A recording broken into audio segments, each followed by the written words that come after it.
국가배상 입법 2조에 의해서 배상 책임이 인정되기 위한 요건, 아까 공무원이 직무를 집행하면서 고의 또는 과실로 여기까지 공부했어, 그렇지?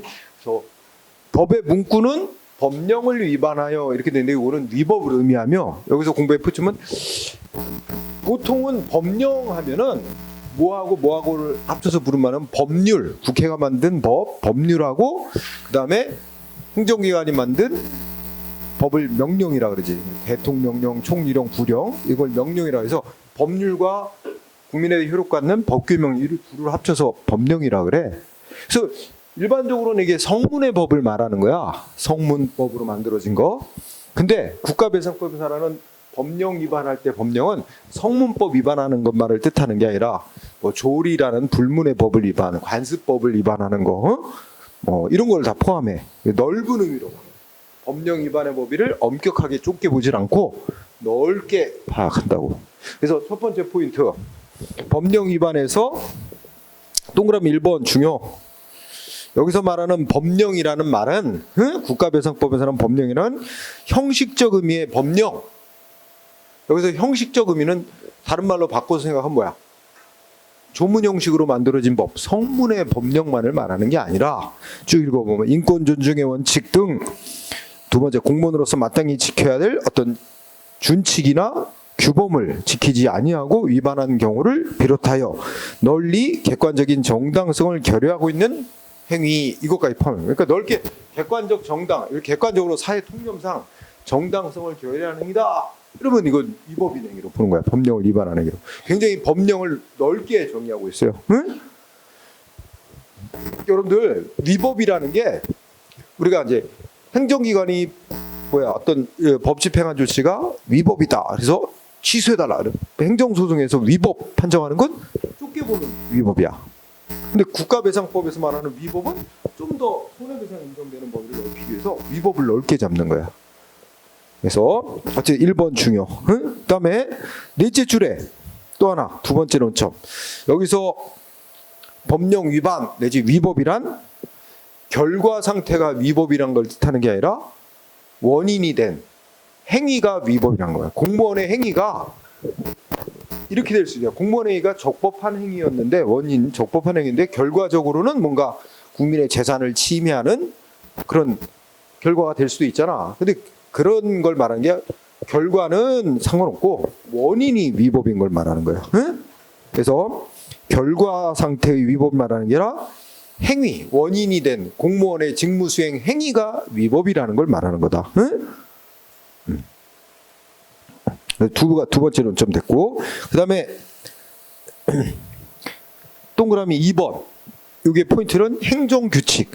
그러니까 행정규칙 하면 일단 안 배운 사람도 있으니까 행정조직 내부법이야. 공무원들만 지키라고 만들어 놓은 거. 응? 그러면 행정규칙을 위반한 행위가 국가배상법에서 말하는 위법으로 인정이 되느냐?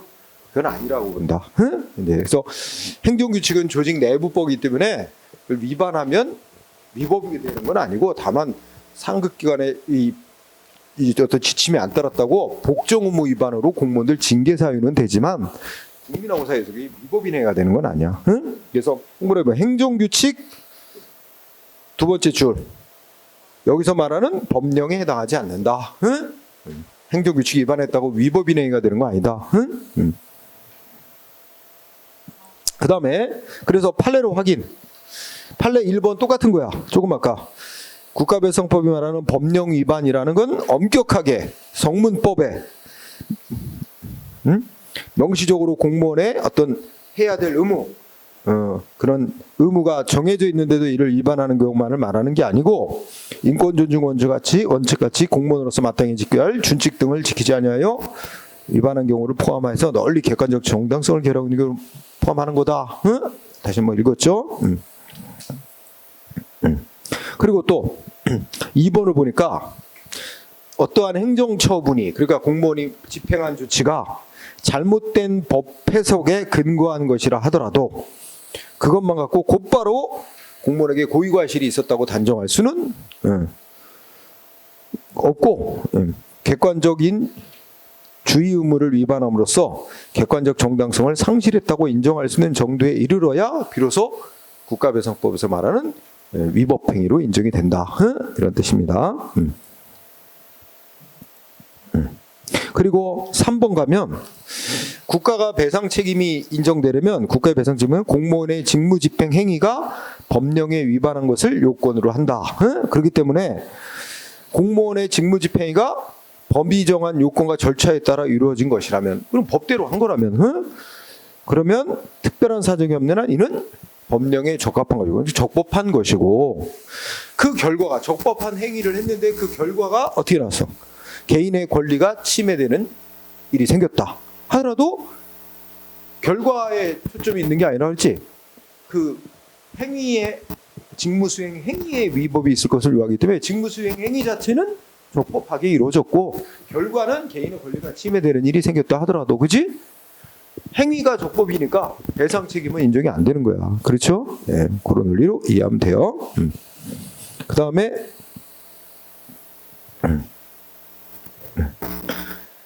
이렇게 하고 4번은 별로 잘 안 나온다 시험에.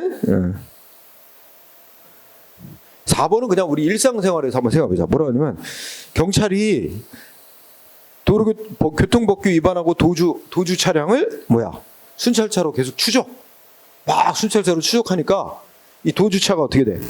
막 가면서 사람을 칠 수도 있고 다른 차를 막 부딪힐 수도 있잖아, 충돌. 근데 이제 피해자 측에서 이 경찰이 너무 과도하게 추격을 해가지고 이런 피해를 입게 됐다, 이런 주장을 하는 경우란 말이야, 그죠? 그러면 이 경찰관의 이 추적 행위가 위법이라고 볼 수 있느냐? 그건 경우에 따라 달라요. 무조건 위법이라고 단정되는 게 아니고, 예를 들어 우리 뭐 영화에서 보면 막 엄청난 경찰이 추격전 하는데 막 시장 골목 막 도주하는데 막 쫓아가? 그건 뭐가 예상이 돼? 시장 골목 사람들이 많은데 거기가 이 차가 막 도주를 한다, 그지? 그러면 거기를 과도하게 추격하면 이게 이제 엉뚱한 시민들이 크게 사고 날 우려가 있다. 그러면 이 추격을 멈춰야 돼. 그런 게 예상이 된다면. 그런데도 막 과도하게 추격했으면 추격 행위를 위법이라고 할 수 있는 거예요. 그지? 영화니까 막 그냥 시장 바닥에 막 도망가도 그냥 추격하고 막 이렇게 하지, 실제에서는 그런 사고가 예견이 된다면 그건 추격을 멈춰야 돼. 멈추고 연락을 해서 어디 지점에서 앞에서 막으라고 하든가 이렇게 해야지 추격만이 능사는 아니거든. 그래서 여기도 보면 도주 차량을 순찰차로 추적하는 직무를 집행하는 중에 도주차에 의해서 다른 시민이 손해를 입었다 하더라도 그랬다 그래서 그것만 갖고 바로 위법 행위 이렇게 말할 수는 없고, 그 경찰이 추적하는 행위가 그 목적 수행하는데 불필요하다든지 또는 도주 차량이 도주하는 어떤 양태 및 도로 상황 등으로부터 예측되는 피해 발생의 구체적 위험성 유무 이런 거에 비춰 계속 추적을 하거나 추적하는 방법이 객관적으로 상당하지 않다는 등의 특별한 사정이 있을 때 위법으로 인정돼. 그렇지 않는 한은 추적 행위를 곧바로 위법이라고 할 수는 없다, 원칙적으로. 그래서 경우에 따라 위법이 되는 경우도 있을 수 있고 아닐 수도 있어요, 그죠? 그래서 예전에 한번, 이거는 판결이 나온 거 아니고 뭔가 TV 기사에서 한번 본 것 같아. 뭐가 있냐면 뭐였더라? 이 도로가 이렇게 있는데 이게 애가 폭주족 같은 애야. 오토바이 타고 청소년인데 오토바이 타고 이렇게 오는데 애가 이제 뭐 법을 위반하고 막 차선을 넘나들면서 하여튼 그 폭주족처럼 하나 봐. 경찰이 이렇게 뭐였더라? 여기서 막았던가? 뭐 이렇게 하는데 얘가 여기서 갑자기 불법 여기 중앙선 치고 불법 유턴을 확 하는 거야. 근데 이거를 어떻게 막으려다가 얘가 부딪혀 넘어졌어. 순찰차에 부딪혀갖고. 그래서 얘가 크게 다치고 이랬나 봐. 이래갖고 이제 이게 경찰이 이게 과잉 대응이냐? 이게 또 논란거리가 된 적도 있어. 그럼 이제 과잉 대응으로 인정되면 위법이 되고 배상해야 될 책임이 인정될 수 있어요. 그 현실에서 그런 게 논란거리야. 자. 그래서 그 정도. 그러니까 3번까지. 그 다음에 7번. 7번 판례로 넘어가세요. 7번. 3번 했구면 7번으로. 7번을 보면 예를 들어 시청 근무하는 시 공무원이 있어. 응? 근데 이 공무원에 대해서 전보 인사 조치가 예를 들면 뭐야? 전보라는 조치가 뭐야? 공무원 수평 자리 이동하는 거야. 업무 분야는 달라질 수 있어도 공무원의 계급 신분은 유지한 채 업무를 같은 급의 업무로 이렇게 수평 이동시키는 조치를 전보라 그래. 전보. 응? 그러면 어떤 시청 소속 공무원에 대해서 전보 인사 조치를 했어. 그지?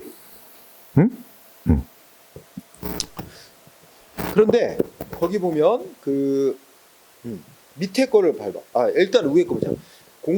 어떤 공무원에 대해서 전보 인사 조치가 법이 정한 기준과 원칙에 위반되거나 그 인사권을 다소 부적절하게 행사한 것으로 볼 여지가 좀 있다 하더라도 그러한 사유만 갖고는 그 전보 인사 조치가 당연히 불법행위, 고의 또는 과실에 의한 위법행위라고 단정할 수는 없다는 거야. 응? 그러면서 어떤 일이 있었나 보면 밑에 내용을 봐. 밑에 내용. 자, 시청 소속 밑줄 친 거. 시청 소속 공무원이 자기 시장을 부패 혐의자로 그 부패방지위원회 지금은 없어. 지금은 이제 그 국민권익위원회에서 이 업무를 담당해. 그러니까 가령 지금으로 따지면 국민권익위원회 신고를 했대. 그지? 우리 시장이 우리 시장이라고 그러면 안 되겠지. 그지? 하여튼 어디 시장이 뭐 자기 아는 업자한테 뇌물을 받고 무슨 큰 건을 계약을 맺었다는 등등 어떤 부패 행위를 했다고 시장을 신고했어. 근데 어디로 갔대? 동사무소로 하향 전보됐어. 그러니까 법적으로 따지면 형식적으로는 이제 수평 이동인데 실질적으로는 시 본청에서 근무하다가 동사무소로 이제 내려보내니까 이게 말하자면 실질적으로는 좌천 인사야. 응? 이 공무원이 반발한 거야. 뭐라고 생각한 거야? 내가 신고를 했다고 이렇게 보복 인사 조치로 나를 이렇게 하향 인사 전보 조치한 거다. 이래가지고 그거에 대해서 정신적 손해, 하여튼 위법이라고 하면서 손해배상을 청구를 했어요. 인사권을 위법하게 행사했다. 이거 주장하면서. 그런데 시장 측은 그런 얘기를 안 해. 그게 아니라 거기 나왔듯이 시장이 뭐라고 주장하면 그거는 뭐 보복 인사 이런 게 인사 조치가 아니라 무슨 이유래? 해당 공무원에 대한 다면 평가. 행정학에서 배우나? 다면 평가? 이게 이제 공무원들 근무 성적 평가할 때 원래 전통적 방식은 상급자만이 평가하는 거야. 상급자가 이제 부하 공무원을 평가. 근데 이게 여러 가지 폐단이 있어. 어딜 가나 알랑알랑대는 사람 있잖아. 상급자한테만 잘 보. 얘는 일도 제대로 못해. 동료들한테도 일도 못하는 게 맨날 동료들도 별로 싫어하고 민원인도 불친절하다고 싫어. 근데 얘는 누구한테만 잘해? 상급자한테만 잘해. 잘 봐갖고 그러면 상급자가 평가를 좋게 줄 거 아니야. 그럼 걔는 승진하거나 이게 폐단이 있잖아. 상급자한테만 잘 보이면 된다. 안 돼. 이러면 안 된다. 공무원을 여러 각도 다방면에서 평가해야 된다. 상급자도 평가하고 동료도 평가하고 그 다음에 또 민원인도 평가하고 이런 식으로 그냥 사방으로 이렇게 평가를 해서 그 사람이 예를 들면 그 사람이 업무 능력은 좀 떨어지더라도 여러 가지 친화적이고 조직 분위기를 좋게 하는 사람이다. 또 그거 이제 좋은 점수를 받을 수 있는 거고 등등 한 가지 측면 갖고 할 게 아니라 여러 각도에서 객관적으로 이렇게 보는 게 맞다. 이게 다면 평가 제도야. 그래서 우리나라에서 이제 원래 사기업에서 먼저 시작돼서 우리나라 노무현 정부 때 첫 우리 정부 조직에도 도입돼서 지금 법에 근거해서 실시되고 있어요. 다면 평가를 했는데 뭐랬대? 점수가 되게 낮게 나왔다 이거야. 응? 그래서 원활한 업무 수행의 다면 평가 결과 원활한 업무 수행의 필요성 등을 고려하여 이루어진 것으로 볼 여지도 있다. 응? 그러므로 이 사회 통념상 허용될 수 없을 정도로 객관적 상당성을 결여한 조치로 보기는 어렵다. 그렇게 단정하기는 어렵기 때문에 그를 국가배상 책임이 인정되는 고의과실에 의한 위법행위라고 보기는 어렵다. 해서 배상 책임을 부정한 사례. 응? 그러니까 따지고 보면 심정적으로는 이렇게 실질적으로 심정적으로는 이거 보복 인사 조치라고 짐작은 가는데 아마 이 공무원이 이 보복 인사라는 것에 대한 어떤 입증을 제대로 못했을 수 있어요. 반면에 시장 측은 뭐라고 주장했어? 시지 말하자면 시의 입장은 아니 이 사람 그 근무성적 평가 결과가 이렇게 나왔다. 응?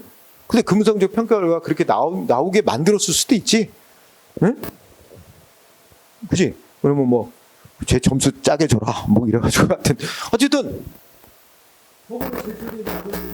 그럴 만한 소지도 있는 거야. 이렇게 그러니까 거기서 이제 밀렸다고도 볼 수 있지. 그치? 그 보복 인사 조치를 입증할 수 있는 자료가 어디 있어? 그게 찾기 힘들잖아. 그러니까 그런 면에서 아무래도 수능에서 진 것 같다. 응? 그렇게 볼 수 있어요. 그 정도. 그 다음에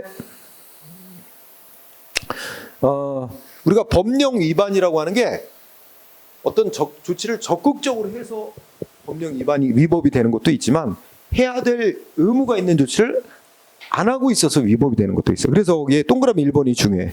모두 포함한다고. 법령 위반에는 부작위도 포함이 돼. 이게 중요한 건 아니고, 근데 부작위라는 건 법적으로 뭔가를 뭔 조치를 해야 될 의무가 있는데 아무것도 안 하고 있는 게 부작위야. 응? 근데 우리가 성문으로 된 법에 공무원은 뭐 조치를 해야 된다 이렇게 명시돼 있는데 의무가 명시돼 있는데 안 하면 당연히 그건 위법한 부작위야. 응? 그런데 법에는 성문법에는 뭐 해야 된다고 명시가 안 돼 있을지라도 국가 공무원의 존재 이유는 국민을 보호하기 위해 존재하는 거야.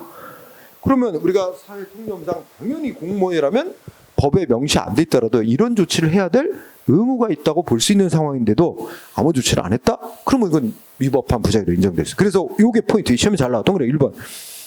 자, 부작위의 두 번째 줄. 자기 의무. 이건 뭔가 조치를 해야 될 의무야. 응? 적극적으로 뭔 조치를 해야 될 의무가 법령에 명시적으로 규정되어 있지 않은 경우에도 일정한 경우, 응? 어떤 일정한 경우에는 조치를 해야 될 의무가 있었다고 봐야 된다. 응? 그런데 아무 조치 안 하고 있는 건 위법 이렇게 인정될 수 있다는 거야. 그러니까 꼭 성문의 법령에 뭔 조치를 해야 된다고 의무로 명시돼 있어야만 되는 건 아니고 그게 명시 안 돼 있더라도 아무런 조치를 안 하면 위법으로 인정되는 경우가 있을 수 있어요. 되게 중요한 문구입니다. 응? 자, 그 다음에 2번은 아주 중요한 건 아닌데 동그라미 2번 내가 간단히 설명할게요. 얘 앞에 뭐 나왔어? 수익적 행정처분이라 했지? 그러니까 예를 들어 국민한테 뭐 허가내주고 이러는 거야. 그러면 어떤 사람이 나 어디 있는 땅에 나 건축하겠다 가지고 건축 허가를 신청했어. 건축 허가를 내줬어. 그러니까 지가 신청한 대로 이익 주는 조치 나간 거잖아. 근데 나중에 이 사람이 왜 나한테 건축 허가를 내줬냐? 응? 자기한테 건축 허가를 내줘서 나 피해를 많이 보게 됐다. 이렇게 주장하는 게 가능하냐 이거야. 지가 신청한 대로 자기한테 이익 달라고 해서 허가를 내줬는데 나중에 왜 허가를 내줘갖고 나 피해보게 만들었냐. 보통은 성립이 안 되지. 그지? 근데 예외적으로 있을 수 있대. 어떤 경우냐면 예를 들어 자 이게 A 땅인데 근데 지금 뭔가 계획이 잡혀 있어. 여기를 뭐 도로로 바로 이제 만들 계획이 있는 거야. 시에서는. 응? 그러면 A가 그걸 모르고 나 여기다가 건축하고 싶으니까 뭐 5층 건축허가 내달라 신청했어. 그러면 이거 허가를 내줘봐야 곧 여기 도로 만드는 뭐 사업 하느라고 이 건축 못하게 금지될 거야. 시에서 그거 다 알고 있어. 그러면 허가 신청이 들어왔을 때 이거 금방 이렇게 돼서 도로 만들으라고 안 될 거니까 허가 거부해야 됩니다. 거부를 하는 게 맞는 거지. 허가를 내줘놓고 곧바로 어떻게 돼? 도로 만드니까 건축 못해. 이렇게 하면 이 사람은 허가를 받아서 막 건축 준비를 안 하고 계약도 하고 막 할 텐데 물치게 예상치 못한 피해를 입잖아. 그런 경우처럼 예외적인 때는 신청이 들어와도 해주면 오히려 상대방한테 불이익이 생길 수 있는데 그걸 알면서도 허가를 내줬다는데 이럴 때는 예외적으로 그 허가 내준 게 고의과실에 의한 고의 또는 과실에 의한 위법 행위가 돼서 배상 책임이 인정되는 경우가 있을 수도 있다는 겁니다. 그런 정도만 알면 돼. 응? 보통은 이제 뭔가 불이익 조치를 해가지고 피해 생기는 게 많잖아. 근데 이익준행위가에서 배상 책임이 인정되는 경우가 있을 수도 있다. 응? 그런 정도고 시험의 핵심은 동그라미 1번이야. 그 부작이라는 게 위법한 부작이라는 게 성문법에 하도록 돼 있는 의무를 안 했을 때만 성립되는 게 아니라, 그렇지? 네. 명시 안 된 경우도 인정될 수 있다. 그렇지? 그래서 대표적으로 다음 페이지에 보자. 다음 페이지 보면 3번이 의외로 시험에 잘 나와요. 자, 3번 팔려면 음주운전으로 적발된 음주운전자가 있어. 그러면 이렇게 하거든. 보통 이제 차 이제 세월 정지시키고 호흡으로 불어보라 그래, 그지? 그 음주 감지기야. 이거는 음주 수치가 얼마냐는 안 나오는 거고, 이제 알코올 냄새가 나냐 안 맞냐만 불어보게 하는 거야. 그럼 이제 알코올기가 있으면 술을 못 쓰면 삐 소리가 나. 그럼 내리세요. 응? 내리세요 하고 데려가서 정식으로 이제 측정해요. 뭐 음주 수치가 얼마나 나오나. 그 운전자 계속 운전대 잡고 운전하게 하면 안 되지. 내리라고 그러고, 차량은 뭐 경찰관이 운전대를 잡고 옆으로 빼놓든가, 응? 뭐 하여튼 다른 사람이 운전하게 해지, 그지? 하여튼 그래서 이 사람 이제 음주 감지기에 감지가 된 거로 나오니까 내리세요. 응? 하고서는 이제 차는 도로에 그대로 있잖아. 근데 이 경찰관이 이게 차를 빨리 안 빼고 뭔가 뭘 하고 있었는지, 뭘 얘기를 하고 있었는지, 음주운전자가 다가오더니, 아유, 저 도로 막히는데 내가 차 빼놓을게요. 응? 그리고 지가 다시 운전대에 올라서 딱 보니까 경찰이 딴 거 하고 있어, 막 정신없이. 응? 아, 요때다 하고 그냥 몰고 도망간 거야. 응? 그냥 몰고 도망가다가 다른 사람을 쳤든지 박은 거야, 다른 차를.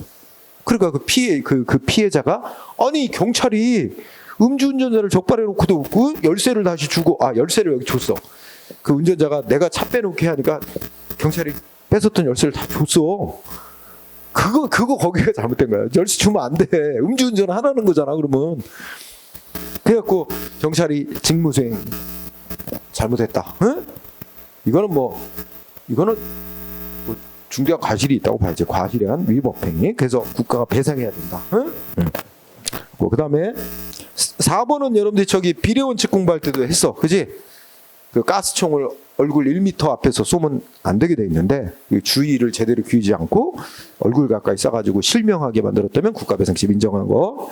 그 다음에 5번도 이 경찰관이 소위 이제 인권 존중의 원칙을 위반한 거야. 성범죄 피해자인데, 그죠? 그래서 여기 보면 여기 이제 수사 담당하는 경찰관이 범인 식별실이라고 우리가 부르는데 영화에서 많이 나와. 드라마나 영화에서, 그렇지? 응? 밖에서는 안이 보이고, 유리로 밖에서는 안이 보이고, 안에는 이제 뭐 범죄자로 의심되는 자가 이제 뭐 의자에 앉아 있을 수도 있고, 그렇지?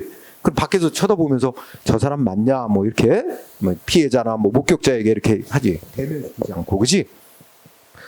그게 이제 범인 식별지야. 우리나라 다 있어, 경찰서마다, 그렇지? 근데 여기 보면 이제 성범죄 사건이 일어나서 막 그 여중생을 아마 다수의 남학생들이 이제 성폭행한 그 범죄 사건이 있어. 경상남도 밀양 여중생 사건이라고 하는 건데, 그래갖고 그 가해자로 의심되는 그 고등학생들을 이제 이 경찰서 사무실에다 쭉 일렬로 세워놓고, 그지? 그다음에 그 피해 여중생을 그 앞에다 앉혀놓고 누가 그랬냐고 지목을 하래. 또라이 짓이지, 그지? 소위 요새 강조되는 2차 피해를 또 주는 거야. 다시 그 가해자 얼굴을 또 보게 하잖아, 그죠? 이건 있어서는 안 들리지. 인권 의식이 너무 없는 거야. 그래서 범인 식별식이 있는데, 그러면 그 대면하지 않게, 그지? 그렇게 했어야지. 응? 그게 뭐 경찰의 주장은, 아이고 뭐 저 남자의 고등학생들이 여러 명 많고 하니까 뭐 그럼 나눠서 하든가, 뭐 세네 명씩 집어넣고 하든가, 이렇게 조치를 해야 되는데, 그래서 거기 범인 식별지를 사용하지 않은 채 공개된 장소인 경찰서 사무실 안에서 이제 의심받는 고등학생의 41명을 피해자 앞에 세워놓고 피해자를 지목하게 하네. 이거는 말도 안 되는 거지, 지지. 그래서 말하면 인권 존중의 원칙 위반, 응? 됐고, 위법. 그죠? 그래서 배상하라고 판결을 내렸죠? 거기다가 또 5번 끝에 밑에 내려가면 또 뭐 있어요? 밑에 내려가면 뭐 있어요? 이 수사 담당 경찰이 또 술집 가가지고 열심히 떠벌려요. 그 사건에 대해서. 응? 뭐 피해자는 누구고, 마탕탕 팍 이러면서 인적사항도 밝히고 술집 그 사람들한테 다 얘기하고 이것도 인권조치원 침해반. 응? 그죠? 그래서 결국 이래저래 다 배상 책임 인정됐습니다. 응? 대표적인 사례고. 그 다음에는 뭐 6번은 넘어가 되고 7번도 넘어가 되고. 자, 오른쪽에 이번에는 부작위로 인한 국가배상 책임. 자, 1번 아까 중요한 판례. 국가배상법이 정하는 법령 위반이란 엄격하게 형식적 의미의 법령에 명시적으로 뭐 해야 한다는 의무가 규정되어 있는데도 안 하는 경우만을 말하는 게 아니고. 자, 둘째 줄, 국민의 생명, 신체, 재산 등에 대해서 절박하고 중대한 위험 상태가 발생하였거나 발생할 우려가 있어서 이런 상황. 지금 국민의 생명, 신체, 재산 등에 대해서 절박하고 중대한 위험 상태가 발생하였거나 발생할 우려가 있는 상황. 응? 이런 상황이라면 국가와 공무원의 존재 이유는 국민을 보호하기 위해서 있는 거기 때문에 그런 상황이라면 법에 뭐 구조 조치를 해야 된다. 명시 안 됐더라도 당연히 구조 조치를 해야 될 의무가 있는 거고, 그런데도 아무 조치를 안 했다면 그건 위법한 부작위가 돼서 그로 인한 피해에 대해서 배상해야 된다. 이런 논리예요.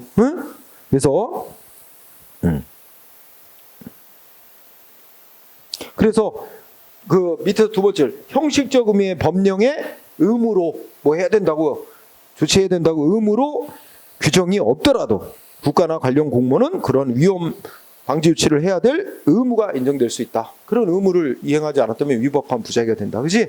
이해되죠?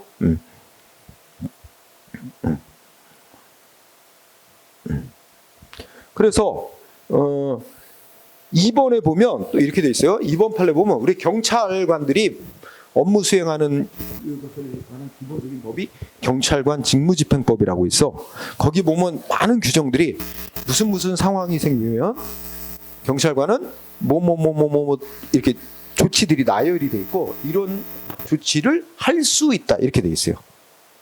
할 수 있다. 하여야 한다가 아니고 할 수 있다. 그러니까 하여야 한다라면 의무로 명시된 거야. 근데 할 수 있다니까 상황에 따라 할 수도 있고 안 할 수도 있는 재량을 주고 있는 거야. 경찰 공무원에게. 그렇지? 그래서 의무로 해야 한다는 의무로 안 돼 있고 하고 안 하고를 합리적으로 결정해라 하고 재량이 부여되어 있다 할지라도 아까 말한 대로 국민의 생명체 재산이 절박한 위험의 상황 빠졌다면 이제는 뭐가 돼? 재량이 0. 이미 배운 사람 알지? 재량이 없어진단 말이야.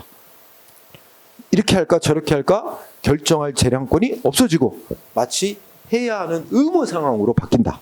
이걸 재량권 영수축 이론이라고 부르고, 그러면 법에 해야 한다고 명시 안 돼 있더라도 해야 할 의무 상황으로 바뀌고, 그런 경우에 아무 조치 안 하면 위법한 것이 된다. 이런 논리가 되겠죠. 그죠? 그래서 자, 3번도 마찬가지야. 자, 좀 더 구체적으로 3번은 자, 우리 농민들이 트랙터 끌고 나와서 도로에 막 세워놨어. 그리고 농민들이 시위 벌이는 거야. 응? 트랙터를 몰고 나와서 도로를 점거하고 시위. 불법이다. 그래가지고 경찰들이 그 트랙터에 타고 있던 농민들을 다 끌어내렸어. 그리고 다 경찰서로 연행해 갔어. 그것만 했지 도로 위에 트랙터는 그대로 놔두고 철수했어 경찰이. 그지? 근데 밤이 되니까 어떻게 돼? 도로에 깜깜한데 트랙터가 안 보이잖아. 그리고 지나던 차가 와가지고 박은 거지. 그 방금 피해자가 아니 어떻게 도로에 트랙터를 남겨놓고 철수하냐. 이건 분명히 그대로 철수하면 야간에 아무 뭐 어떤 위험 방지 조치도 안 취하고 그냥 철수해 버렸어. 그지? 그러면 이거 밤에 사고가 날 위험성이 높다는 거 다 예상될 수 있다. 그렇다면 경찰관은 예상되는 위험을 방지하기 위한 조치를 취해야 할 의무가 있는데 그런 의무를 아무것도 안 한 채 철수를 해버린 결과 이런 피해가 생겼다면 이거는 위법한 부작위. 그래갖고 국가가 배상해야 된다. 판결 나온 거야. 응? 시험에 잘 나와 이거. 3번. 4번도 시험에 잘 나와. 3번, 4번.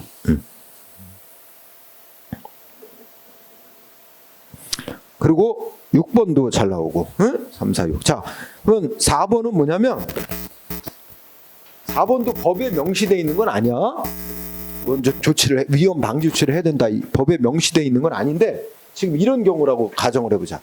자, 여기 이렇게 야산이 있어. 이거 시 소유 야산이 있어. 이런 뭐 임야라고 표현해. 이거 야산이 임야라 그래. 근데 시 땅이야. 근데 가난한 사람들이 이런 데 와서 여기다 막 이렇게 이제 막 판자집 짓고 살기 시작하는 거야. 응? 판자집 짓고 살아. 근데 엄격하게 따지면 이 사람들 다 법 위반한 거야. 그럼 원칙적으로 어떻게 돼? 이런 거를 뭐 시에 허가도 안 받고 막 여기다가 집을 짓고 시 땅을 막 마음대로 이용하는 거잖아. 촉발되면 철거하라고 철거 명령 내리고 강제 철거하고 있는데 이 사람들 또 아이고 먹고 살기 힘든 사람 가난한 사람들 이걸 어디로 또 내쫓아. 그러니까 그냥 내버려 뒀어. 묵인. 얘를 뭐 십몇 년 동안 쭉 이렇게 왔어.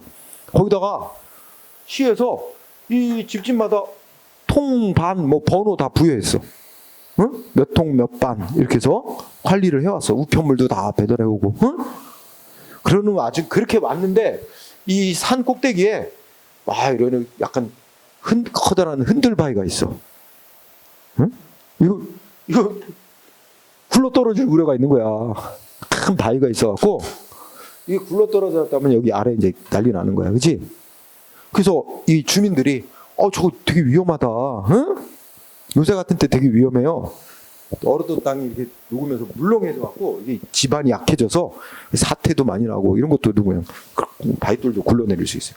그래갖고 여러 차례 시에다가 저것 좀 위험 제거를 하든지 어떻게 안 떨어지게끔 조치를 해달라고 민원을 놓고 했는데도 시가 그냥 아무 조치를 안 하고 내버려 뒀는데 진짜 이게 굴러 떨어진 거야. 그래갖고 애들 놀이터를 덮치고 하여튼 인명사고 발생.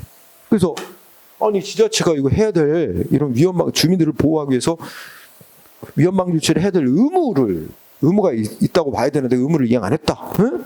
아무 조치도 안 하고 있었다. 그래서 피해에 대해 손해배상이라 청구했더니 지자체는 그거는 이 사람들이 지네 몫대로 시 소유의 땅에다가 집 짓고 그렇게 살아왔고 이런 걸 내세우면서 자기는 배상 책임 없다. 지네들 책임이다. 이렇게 나섰지만 판결은 어떻게 해야 돼?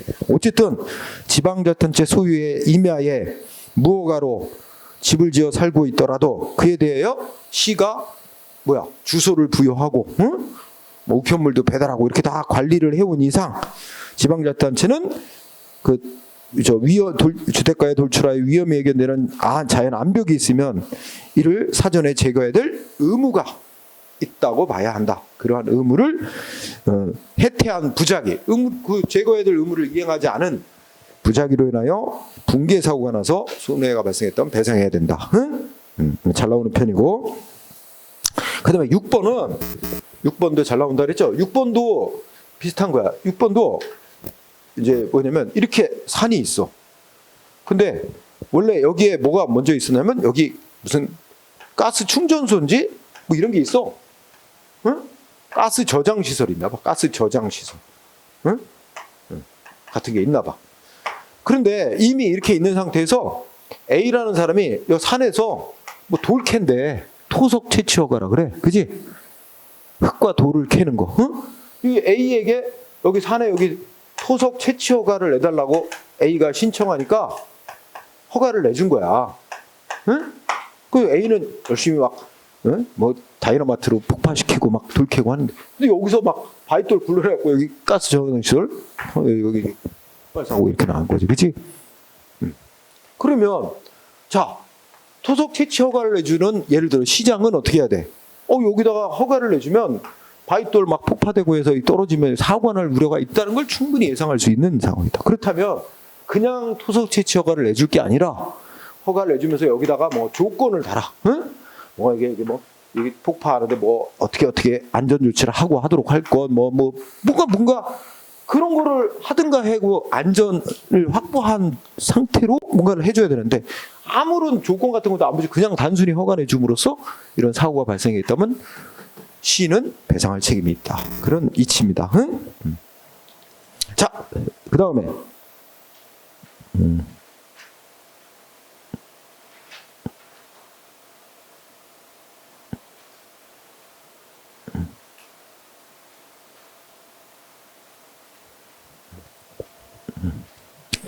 그 다음에는 뭐 특별한 자, 7번도 그냥 넘어가도 될 거다. 여러분들 읽어보고 그 다음에 8번 읽어보자. 거기 위에 세 줄 보니까 공무원의 부작위로 인한 국가배상 책임을 인정. 그러면 그냥 여기는 부작위 해야 될 의무가 있는데 안 했다.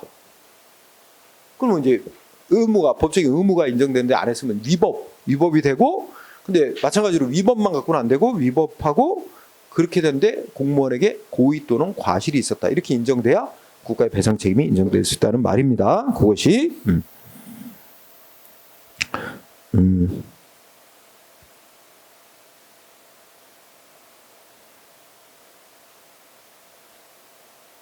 그래서 8번의 맨 아랫줄을 가봐. 8번 판례는 맨 아랫줄.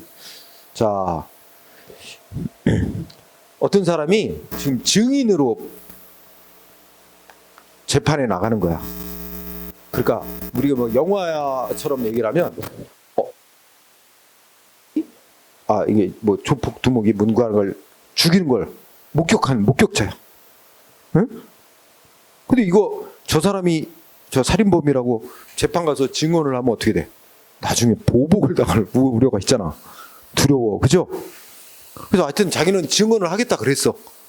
증언을 하겠다 그랬는데 이 협박이 오는 거야. 너 증언하면 죽여. 응? 그래갖고 이 사람 뭐 했어? 나 보호해 주세요. 신변 보호 요청을 했는데도 검사가 무시. 결국 재판정 화장실인가 어디서 칼 맞아 죽었어요. 그 증언하려는 사람이. 그럼 검사가 신변 보호에 대한 요청을 받고도 아무런 조치를 안 한 그 부작위가 위법이고 그로 인해 피해하고 인과관계에 딱 배상해야 된다. 그지? 그래서 그 아랫줄만 읽어봐. 형사재판에 검사가 증인으로 소환된 자로부터 신변보호 요청을 받고도 아무런 조치를 취하지 않아. 그 증인이 그 법정에서 재판을 기다리는 중 그 범죄자로 기소된 자로부터 칼에 찔려 죽지는 않았구나. 상해를 입은 사. 여기서 검사의 부작위로 인해 국가배상 책임 인정. 그지? 요거.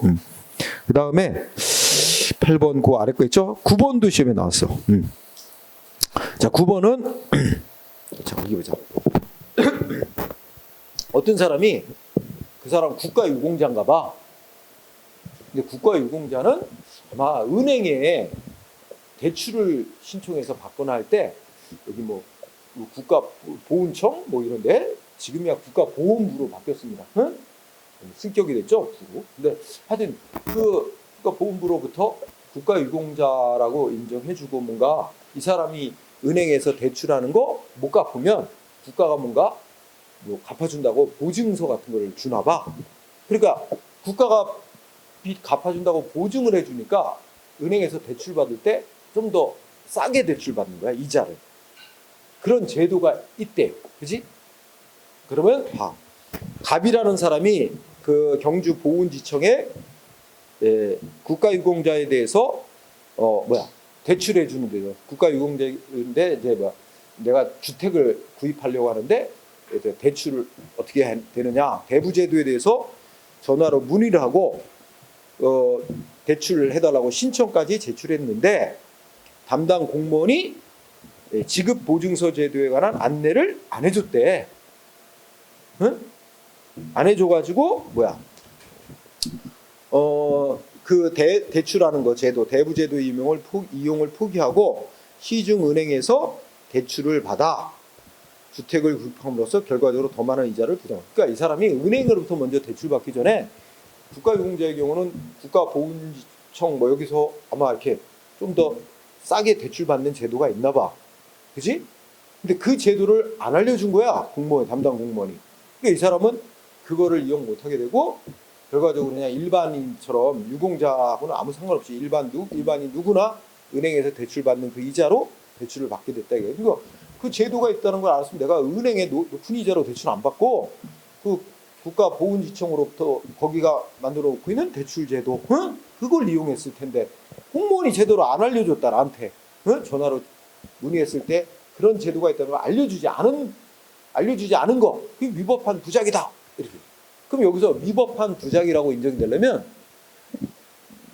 전화로 안내해줘야 될 의무가, 알려줘야 될 의무가 있었는데 안 알려줬을 때 위법한 부작위가 되는 거예요. 여기서 쟁점은 그 전화로 문의 왔을 때 담당 공무원이 그런 주택 구입제, 대부제도가 우리 보훈지청의 유공자들에게 행하는 그 대부제도가 있다는 걸 알려줘야 될 의무가 있었느냐 하는 게 쟁점. 근데 결론은 의무가 있었다고 봤어? 아니래. 의무가 있다고 보기 어렵대. 응? 그 의무가, 알려줘야 될 의무가 있었는데 안 알려줬으면 위법한 부작위로 인정이 됐을 텐데 알려줘야 될 의무가 있었다고 보기는 어렵다. 그러므로 안 알려줬더라도 위법한 부작위는 아니다. 그러니까 그 뭐 더 시중은행에서 더 높은 이자율로 대출받은 피해를 입었더라도 그거에 대해서 배상할 책임은 없다. 응? 국가가 이런 논리예요. 그래서 핵심은 알려줘야 될 의무가 있느냐. 그런데 뭐야? 응? 알려줘야 될 의무가 있다고 보기는 어렵다. 응. 그래서 밑에 세 번째 줄. 그 지급보증서 제도에 관해 알려주지 아니한 조치 이거잖아. 근데 그렇게 알려줄 의무가 없었다는 거예요. 그래서 이런 결론이 나온 거고. 그 다음에 10번은 앞서서 한 번 또 했을 수도 있어요. 그래서 우리 국가는 국민을 보호해야 될 의무가 있다. 그런데 어느 정도로 보호해야만 헌법에 합치되는 거냐? 어느 정도로? 필요하고 적정한 최소한의 이상은 보호를 해야 된다. 필요하고 적정한 최소한도 이상은 보호해야 된다. 그것조차도 안 하면 그건 위법이다. 이런 논리예요. 그래서 국가가 국민을 보호해야 될 의무를 다 했느냐 판단하는 기준이 되는 원칙은 셋째 줄에 뭐라고? 과소보호 금지 원칙이다. 필요 최저한도 이상을, 그 최소한 이상은 보호 조치를 해야 되고 그 미만이 되면 이거는 위법 이렇게 된 거예요. 그래서 그게 중요한 단어는 과소보 금지 원칙 이렇게 보고, 그 다음에 11번 11번을 보면 이건 별로 큰 논점이 없다. 일반적인 거와 똑같은 거니까 넘어가고, 그 다음에 그 밑에 제목을 보면 수익적 행정처분이 위법으로 인정되게 한 요건. 그래서 이건 아까 이제 얘기했듯이 좀 길게 써놨지만 뭐야? 원칙은 아닌데 아주 예외적으로 인정될 수도 있는 경우가 있다는 그런 정도로만 알면 되고 넘어가세요. 네, 특별한 건 없어요. 그다음, 자, 그다음에 쌍가로 3번 넘어가도 될 거야. 응? 넘어가도 되고 쌍가로 4번은 좀 봐. 자, 국가에 대한 손해배상 청구하는 소송은 행정소송으로 청구한다, 민사소송으로 청구한다. 민사소송으로. 응? 그런데 그러면 민사소송으로 손해배상을 청구하면 이 손해배상 청구 사건을 재판하는 민사법원의 판사가 행정기관이 한 행위 위법이다 하고 민사법원의 판사가 독자적으로 위법을 인정하고 배상하라 판결 내릴 수 있느냐? 아니면 행정기관이 한 조치가 위법인지 아닌지는 행정법원만이 판정을 내릴 수 있는 건지 민사법원도 판정을 할 수 있는 건지, 이게 문제가 돼. 근데 행정법원이 아닌 민사법원은 행정기관의 행위 위법이 있다고까지는 인정해도 괜찮아. 더 나아가서 위법이니까 없던 일로 취소한다. 이거는 못해. 그 취소는 행정법원만 취소할 수 있어. 그러니까 민사법원은 취소시켜 위법이니까 취소하고 효력을 없애는 조치까지는 권한이 없어요. 그건 행정법원만이 하는 거야. 그러면 위법이라고까지만 인정하는 거는 괜찮아. 그래서 어떻게 돼? 여기 보면 셋째 줄 민사법원은 그지? 손해배상 청구를 받은 민사소송 재판하는 법원은 독자적으로 행정기관이 한 처분이 위법인지 아닌지를 심사하고 판단해서 배상 판결할 수도 있다는 거예요. 위법 여부 독자적으로 판단해야 돼. 왜 그러냐면 이건 앞에서 이제 1권에서 배우는 건데 3권에서 그 위법인지 아닌지만 판정할 뿐 행정기관이 하는 행위의 효력을 마음대로 막 효력을 없애고 부정하는 거는 못하는 거거든. 그것까지는 나아가지 않고 단지 위법하게 행해졌다는 것까지만 인정하는 거는 괜찮다. 응? 효력 없애는 거는 아니니까. 그래서 그 밑에 판례. 자, 위법한 행정 대집행 조치가 완료되면 예를 들어서 행정 대집행 조치는 강제 철거 조치라고 생각을 해보자. 그러면 강제 철거 조치도 적법하게 이루어져야죠. 근데 위법하게 철거 조치가 다 끝났대. 철거가 끝났대요. 그러면 어떻게 돼? 이미 철거한 행위, 응? 뒤늦게 철거 조치 취소해달라고 행정소송 제기하는 건 의미가 없어. 철거 조치 취소한다는 판결 나와도 철거 조치가 없었던 상태로 되돌아가는 것일 뿐 이미 건물이 철거돼서 없어진 게 원상복구되는 건 아니거든.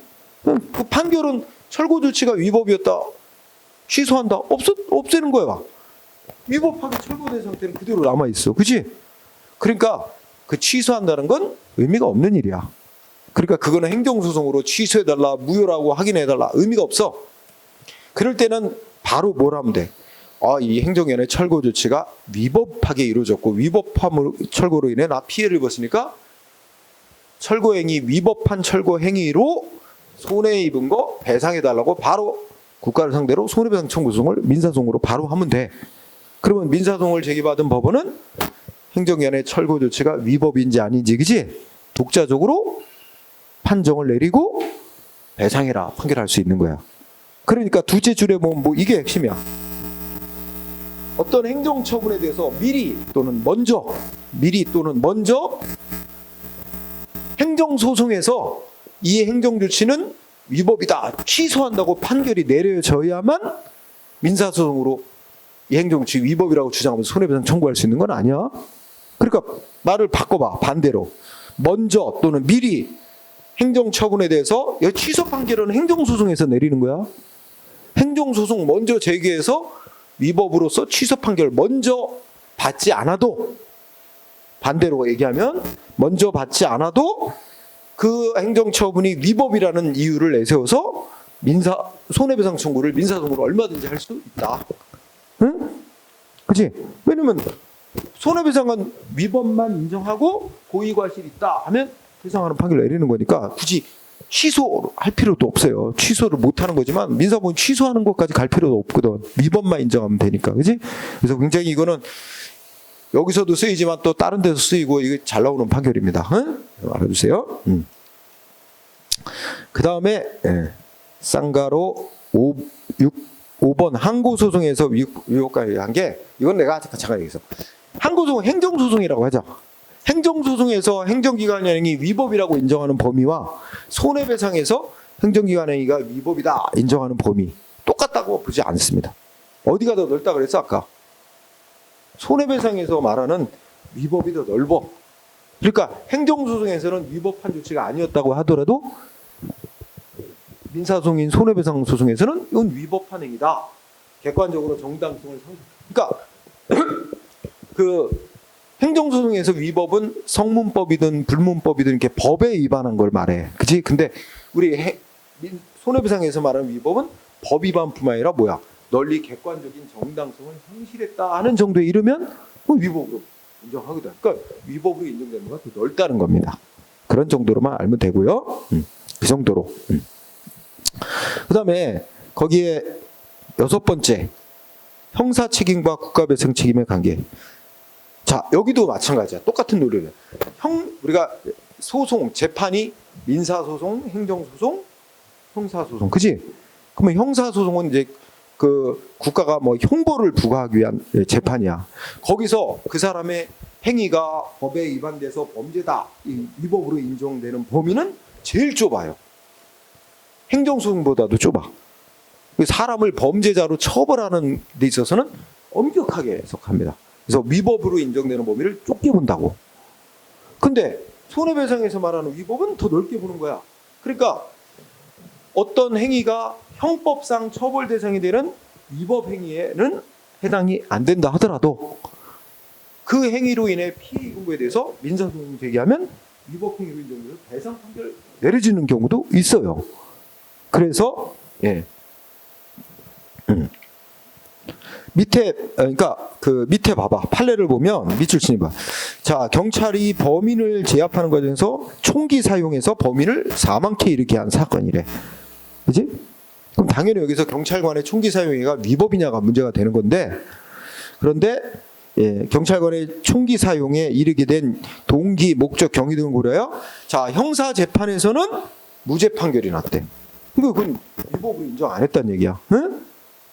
그 좁게 보니까 위법의 범위를 좁게 보니까 그 위법에는 속하지 않는다 했을지라도 총기 사용 때문에 피해 입은 거 민사소송으로 손해배상 청구한 소송에서는 그 경찰의 총기 사용 행위가 객관적으로 정당성을 상실한 행위다 해가지고 좀 더 위법을 넓게 잡아주니까 민사 손해배상에서 말하는 위법에는 포함이 돼서 그리고 과실도 있었다 인정되면 배상 판결도 내려질 수 있다는 거야. 그지?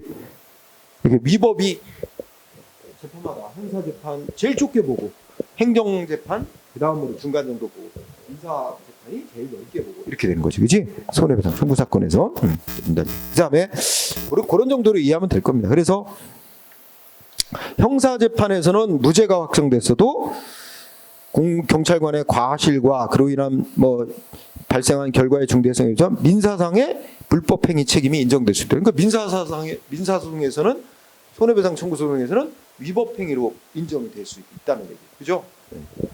그렇게 이해하고요. 그 다음에 타인에 대해 손해. 여기 타인은 별 큰 논점은 없고 이거는 가해자, 가해 공무원 그리고 가해 공무원하고 가담한 자 이외의 나머지 피해자들을 가리키는 말이에요. 이게 피해자.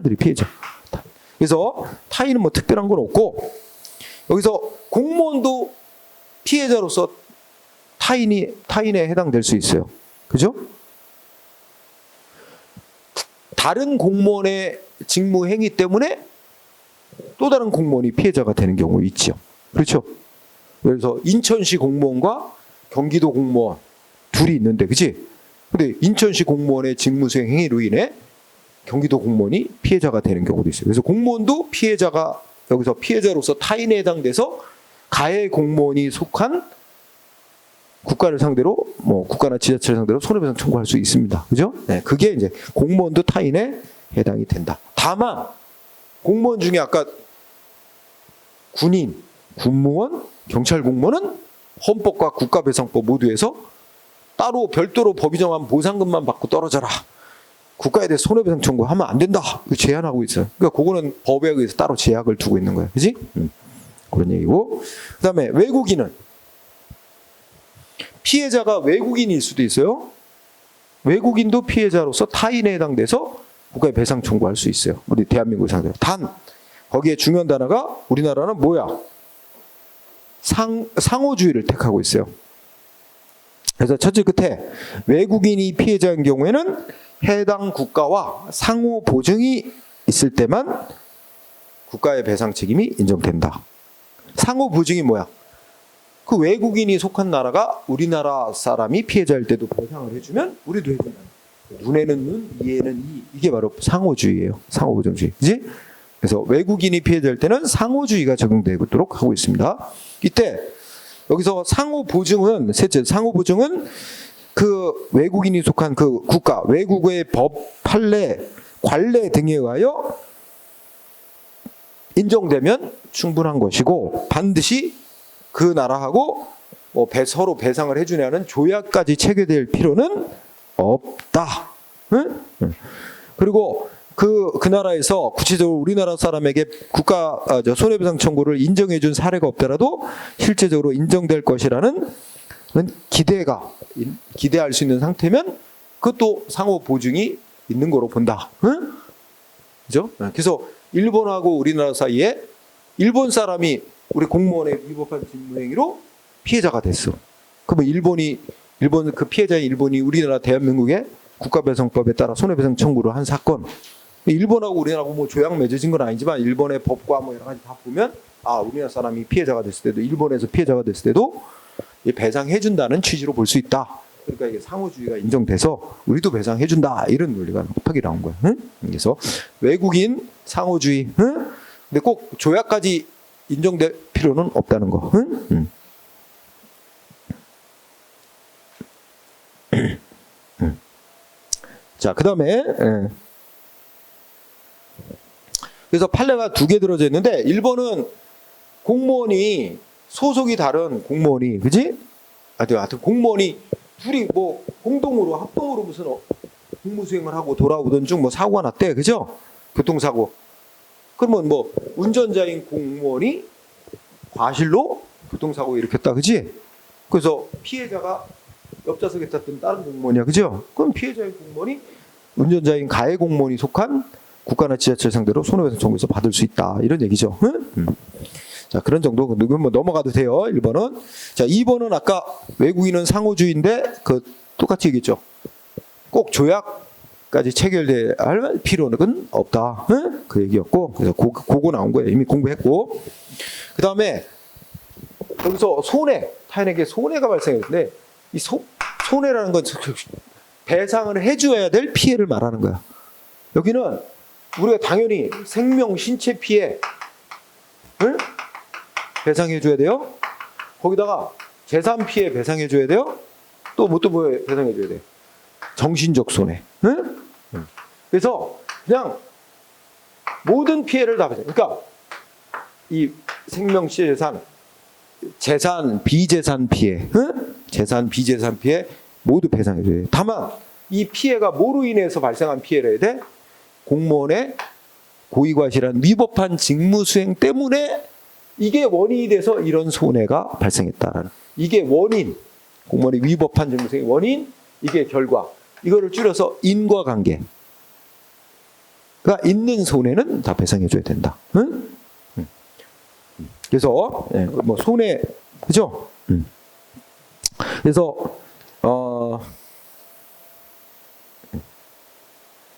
여기 보면 두째 줄에 재산 손해, 비재산적인 생명, 실제, 정신적 손해 다 배상해주고, 그 다음에 여기 또 이런 말 나와. 적극적인 손해, 소극적 손해 이런 말 나오지.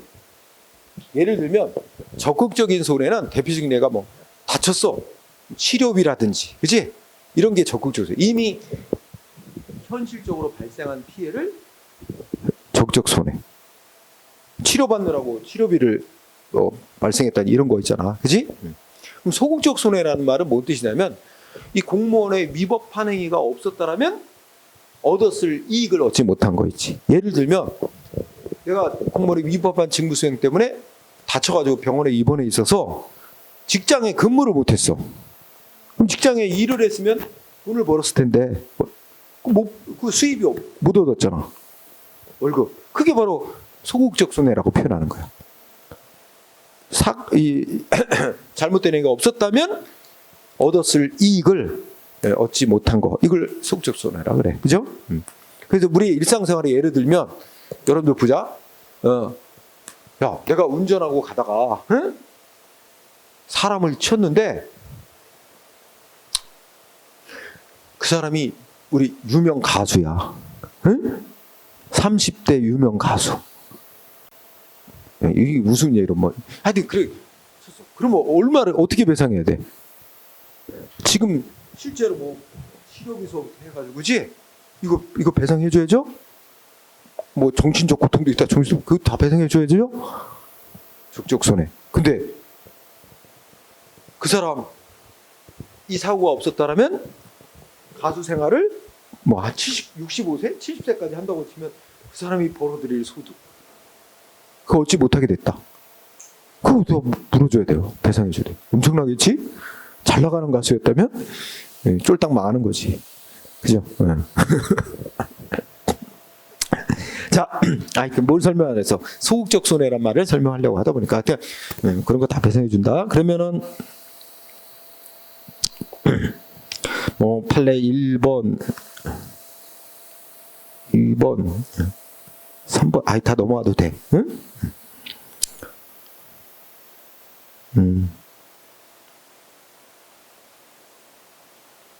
예, 다 넘어가도 돼. 판례 그 정도는 다 넘어가세요. 그다음에 그 248쪽에 보면 상당 인과관계, 그지? 그러면 이게 이제 공무원의 위법한 직무수행위가 원인이 돼서 이런 손해를 발생시켰다라는 인과관계가 인정이 돼야 돼. 이게 원인 결과 관계로 있대. 근데 이게 엄밀한 정도의 인과관계를 요구하진 않아. 무슨 과학적 법칙처럼 그렇게 엄격한 인과관계를 요구하지는 않고, 우리가 객관적으로 사회 통념상 이게 있었으니까 이런 결과가 나온 거다라고 인정할 수 있는 그런 정도의 인과관계를 상당 인과관계라고 그래.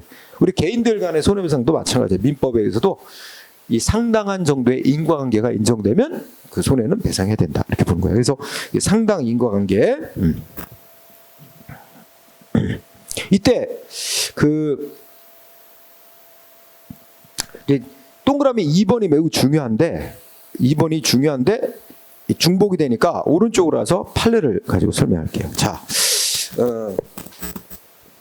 제목이 이렇게 잡혀있지. 공무원의 직무상 의무 위반으로 국가배상책이 인정돼요. 자, 동그라미 1번을 보면 공무원이 부여된 의무를 위반했다. 그래서 개인에게 피해가 생겼대. 그럼 의무 위반으로 개인에게 피해가 생겼다고 무조건 국가가 배상할 책임을 지는 거냐? 그건 아니래. 공무원에게 부여된 의무가 누구를 위해서 하고 돼 있는 의무냐에 따라 달라진대. 그래서 거기 봐. 1번은 자, 그래서 1번에 공무원의 직무상의 의무 위반하고 피해자가 입은 손해사에 상당 인과관계가 인정돼야만 그런 범위 안에 피해만 배상해 준다는 얘기지. 그런데 셋째 줄, 상당 인과관계가 있다고 인정되기 위해서는 공무원에게 부여된 직무상 의무의 내용이 오로지 단순히 사회 전체 공공 일반의 이익을 위해 부여된 의무라든지 아니면 행정조직 내부 질서를 유지하기 위한 의무, 이런 거라면 거기까지 잘라봐.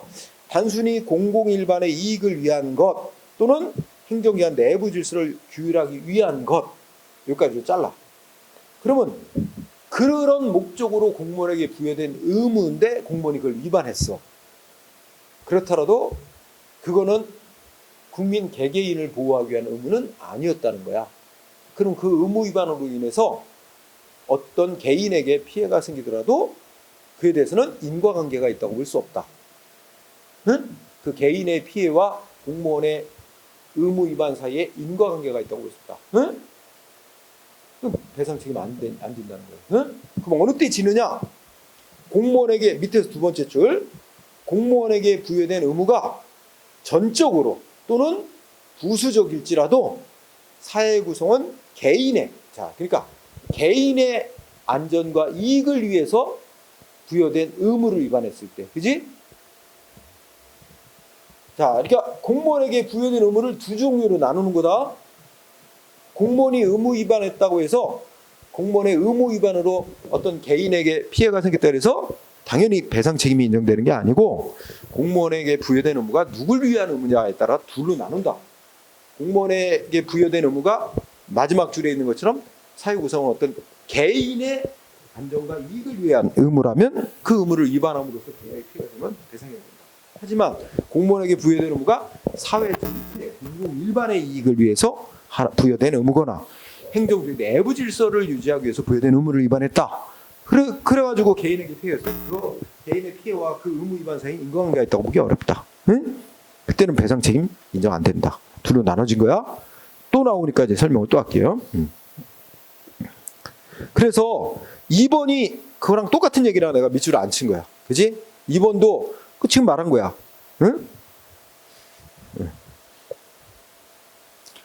그래서 2번은 공무원에게 부여되는 의무가 첫째 줄에 누구의 이익을 위한 의무래? 응? 이제 개개인의 안전과 이익을 보호하기 위한 의무. 그런 의무였다면 그러한 의무를 위반한 공무원의 행위로 인해 피해가 생긴다면 그런 배상 책임이 인정. 응? 그런데 2번 판례 아래쪽에 가면 국민 개인의 이익과는 관계없이 순전히 행정기관 내부 질서를 유지하기 위한 의무, 아니면 국민의 이익과 관련이 있더라도 직접 국민 개개인의 이익을 위한 게 아니라 전체적으로 공공 일반의 이익을 위한 것이라면 그러한 의무 위반에서 국민에게 손해가 발생했더라도 배상 책임은 인정 안 된다. 그렇지? 그 의무를 둘로 나누는 거예요.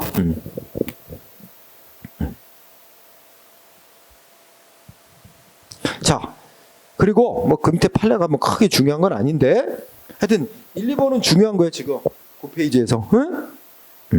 자, 그 밑에 상당 인과관계 있느냐 없느냐. 상당 인과관계가 있는 피해만 배상해 주는 거잖아. 그러면 상당 인과관계가 있다고 인정하는 기준, 판단 기준은 뭐야? 셋째 줄. 사회 통념상 일반적인 결과 발생의 개연성만 따지는 게 아닙니다. 이런 행위가 있으니까 이런 피해가 발생했을 것이다 라고 인정되는 그 개연성만 따지질 않고 그 외에도 법이 직무상 의무를 부과하는 법 기타 법의 목적이라든지 이 가해 행위의 양태, 피해 정도 이런 거 다 종합적으로 고려해서 그 상당 인과관계에 있는 피해냐 아니냐를 따져야 된대. 인과관계성. 그리고 뭐 그 1번만 하고 2번은 그냥 상당 인과관계라는 무슨 과학적 법칙과 같은 그런 엄격한 인과관계까지를 요구하는 건 아니다라는 말입니다. 그냥 읽고 지나가세요. 그러면 이제 좀 더 구체적 사례. 상당 인과관계를 인정한 사례, 부정한 사례가 있는데 많이 드러났어요. 근데 몇 개만 골라서 연배해요. 자, 1번 시험에 곧잘 쓰입니다. 앞에 전제 조건이 뭐야? 원래 이 군복 맞은 남자가 있는데 군대 간 남자가 있는데 얘가 좀 문제가 있는 애야. 문제사병으로 이제 관리가 특별 관리되고 있는 거야. 응? 그래서 그 문제사병임을 알면서도 어떻게 돼? 지휘관이 선도, 사고방지 노력하는 등의 병력 관리에 소홀히 했다면, 근데 얘가 이제 탈영을 해버린 거야. 탈영을 해서 민간인 상대로 뭐 했어? 총기 난사. 응? 그러면 자, 이 민간인 피해자들은 진짜 날벼락이지. 군인이 탈영을 해갖고 총기 난사해서 피해를 받잖아. 그치? 그러면 이제 문제를 뭐 삼는 거야? 아니, 이 군인을 어떻게 관리했길래. 그러니까 지휘관이 군인 관리 잘못을 해가지고 그것 때문에 나는 이런 피해를 입게 됐다. 그 피해와 그 지휘관의 병력 관리 소홀의 행위가 원인이 돼서 내가 이런 피해를 입게 되고 인과관계를 주장하는 거야. 그치? 여기서 핵심은 이제 인과관계가 인정되느냐인데 법원은 인정을 했어. 그 앞에 전 조건이 이 원래가 이 군대 내 안에서도 문제사병으로 이미 다 이제 특별 관리되고 있는 사람이었다면 좀 더 특별히 관리를 조치를 더 제대로 했어야 되는데 그걸 제대로 안 해가지고 얘가 탈영을 쉽게 해가지고 이런 총기 난사를 했다면 인과관계가 있다. 배상해야 된다는 얘기죠. 그죠?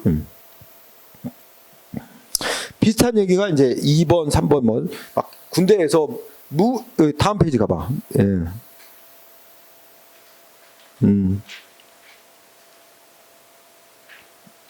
그러면 2, 3, 4에 다 못 들어갔어.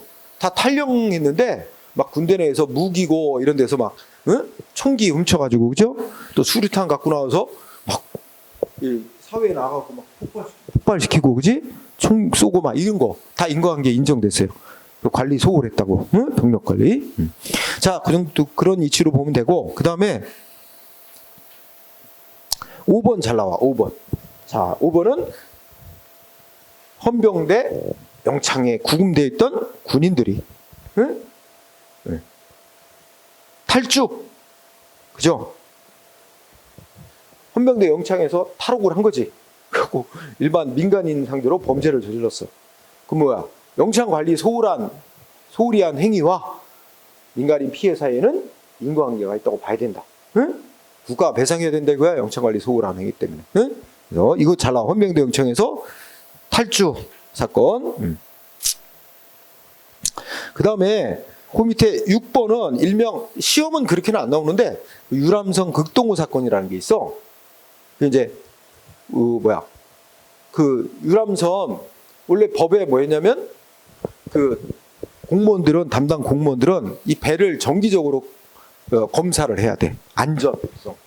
배가 안전성을 갖추고 있는지 정기적으로 검사하고 검사를 통과한 선박에 대해서만 운항을 허가를 해야 돼. 그지? 근데 그걸 제대로 안 했어, 공무원들이. 그러니까 안전 검사를 제대로 안 한 거야. 그러고 안전검사 제대로 안 하고 운행하다가 이게 화재가 나가지고 많은 사람이 이제 다치고 죽고 피해를 입었어. 그지? 그러니까 피해자들이 공무원들이 제대로 선박 검사, 안전검사를 제대로 하지 않으면 잘못으로 인해 피해가 생겼다라고 주장하면서 손해배상을 국가를 상대로 청구했다. 국가나 지자체를 상대로. 근데 문제는 여기서 쟁점은 법에서 담당 공무원들에게 선박 안전검사를 하도록 의무로 정해놨는데 이 의무가 누굴 위한 의무냐 핵심인 거예요. 사회 전체 공공 일반의 이익을 위한 의무냐 아니면 개개인의 이익을 위한 의무냐. 응? 근데 두 가지 성격을 다 갖고 있대. 사회 전체 공공의 일반의 이익만이 아니라 그 선박을 이용하는 개개인들, 응? 개개인들의 그 안전을 보호하기 위한 그런 개인의 이익도 보호하기 위한 의무이기 때문에 그럼 뭐 아까 배운 논리 공무원에게 법이 부여하고 있는 직무상의 의무가 개개인의 안전과 이익을 위해 부여된 의무라면 그러한 의무를 위반한 행위와 그로 인해 발생한 손해사에는 인과관계가 있다고 인정해야 돼. 그럼 배상하라고 판결한 거예요. 그래서 핵심이 여기에서 바로 그 선박 검사 뭐 하고 뭐 이런 이 공무원들의 부여된 의무가 개개인의 안전과 이익을 위한 의무였다. 이게 중요한 포인트야. 응? 그러면 나머지 논리적으로는 결론이 쫙 유추되잖아. 그지? 네, 그렇게 정리.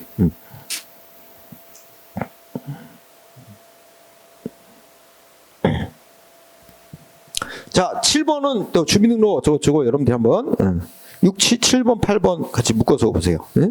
자, 그 읽어보시고 그 다음에 11번 또 체크. 자, 경매를 담당하는 공무원이 있는데 날짜를 잘못 통지해줬어. 응? 그러니까 예를 들어서 이제 무슨 그 경매 물건을 이렇게 뭔가를 이렇게 팔았어요. 경매로 내놨어. 그러면 어떤 사람이 나 얼마에 사겠다 해가지고 가격을 써내서 그 사람이 낙찰이 됐어. 그러면 원래 그 사람이 경매에 참여하기 위해서는 뭐 그 원래 그 자기가 사겠다고 하는 써낸 금액의 10% 정도를 보증금으로 내놔. 그랬다가 자기가 이제 당첨이 되면 말하자면 낙찰이 되면 그러면 언제까지 뭐 해야 돼? 나머지 금액 잔금을 다 납부를 해야 됩니다. 그때까지 납부 안 하면 보증금도 못 돌려받고 그거 낙찰 결정은 없던 일이 돼버려요. 응? 그러면 A라는 사람이 이제 그 사람이 낙찰자로 됐어. 결정 났어. 그러면 담당 공무원은 잔금을 언제까지 납부하세요 하고 날짜를 통보해 줘야 돼. 근데 이걸 잘못 통지했나 봐.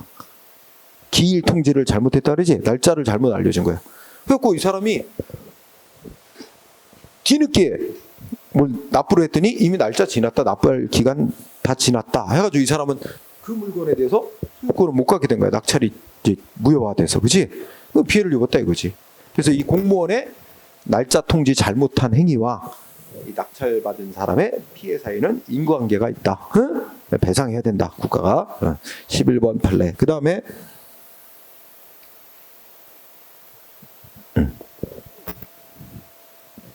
14번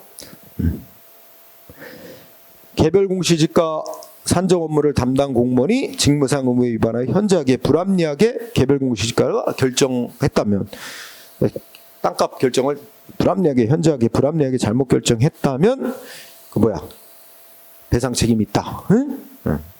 그 정도. 그 다음에 15번 여기 보면 특별 송달 우편물 이렇게 나오죠? 응? 이게 특별 송달 우편물 같은 게 뭐냐면 법원에서 뭐 재판 관련 서류라든지 이런 거 보내는 걸로 이제 특별 송달 우편물이라고 많이 칭해요.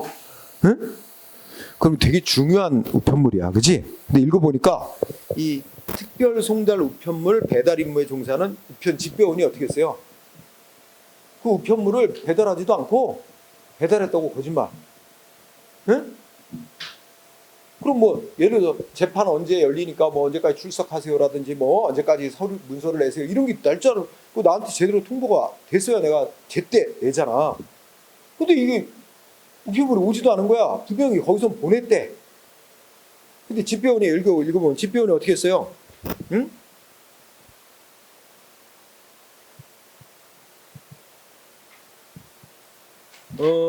밑줄 대로 우편 집배원이 우편물을 법원의 어떤 결정문을 특별 송달하는 과정에서 법을 위반하여 부적법하게 송달해 놓고도 적법한 송달한 것처럼 보고서를 작성하여 뭔가 다 무슨 조치, 그 법원이 결정한 조치 효력이 발생한 것처럼 외관은 형성시켰으나 실제로는 뭐야? 그 뭐 법원의 압류 결정에 따른 압류 조치의 효력이 발생하지 아니하여, 하여튼 뭐 재산 피해를 입게 만들었다면 그 우편 특별 송달 우편물의 집배원의 이 직무상 의무 행위와 의무 위반과 피해자의 손해사유는 인과관계가 있다. 그 정도 하면 다 기억할 거예요. 자, 그 다음에 뒤에 보면 11번 판례가 있죠? 11번 되게 길죠? 자, 요거는 유흥주점 화재 사건.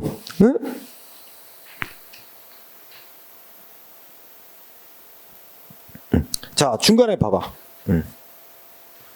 중간에 보면 주점에서 발생한 화재로, 이게 주점에서, 유흥주점에서 화재 발생 사건이야. 정확히 말하면 저 전라북도 군산시 유흥주점 화재 사건. 그래갖고 그 유흥주점에 고용되어 근무하던 여종업원들이 대피를 못하고 질식해서 많이 사망했어요. 그래갖고 이제 뭐가 문제됐을까? 그 피해자 및 그 유족들이 누구를 상대로 소송했냐면, 첫째, 거기가 이제 유흥주점들이 밀집한 곳이야. 술집들이 밀집한 곳인데, 이 술집들이 뭘 제대로 안 해. 막 뭐 건물을 마음대로 막 지네 마음대로 막 증축하고, 뭐 상가 건물도 아닌데 그런 걸 막 그 불법으로 용도 변경해서 상가로 막 이용하고, 이런 위반 행위가 있었음에도 군산시에서 시 공무원들이 제대로 단속 조치 이런 거 안 했다는 거야. 그러니까 그냥 막 그 구조도 막 엉망이고 안전도도 엉망인 그런 막 불법 건물들이 막 생겨나고, 거기서 이제 화재 나가지고 죽었다. 그래서 군산시 공무원들의 그 단속해야 될 조치 이런 거 의무 위반과 피해자의 손해 사이에는 인과관계가 있다. 그러니까 배상해라. 근데 여기서 유흥주점 화재로 인해 이 여종업원들이 다 뭐야? 제대로 대피를 못하고 질식해서 사망했어요. 이게 제일 중요해. 질식해서 사망.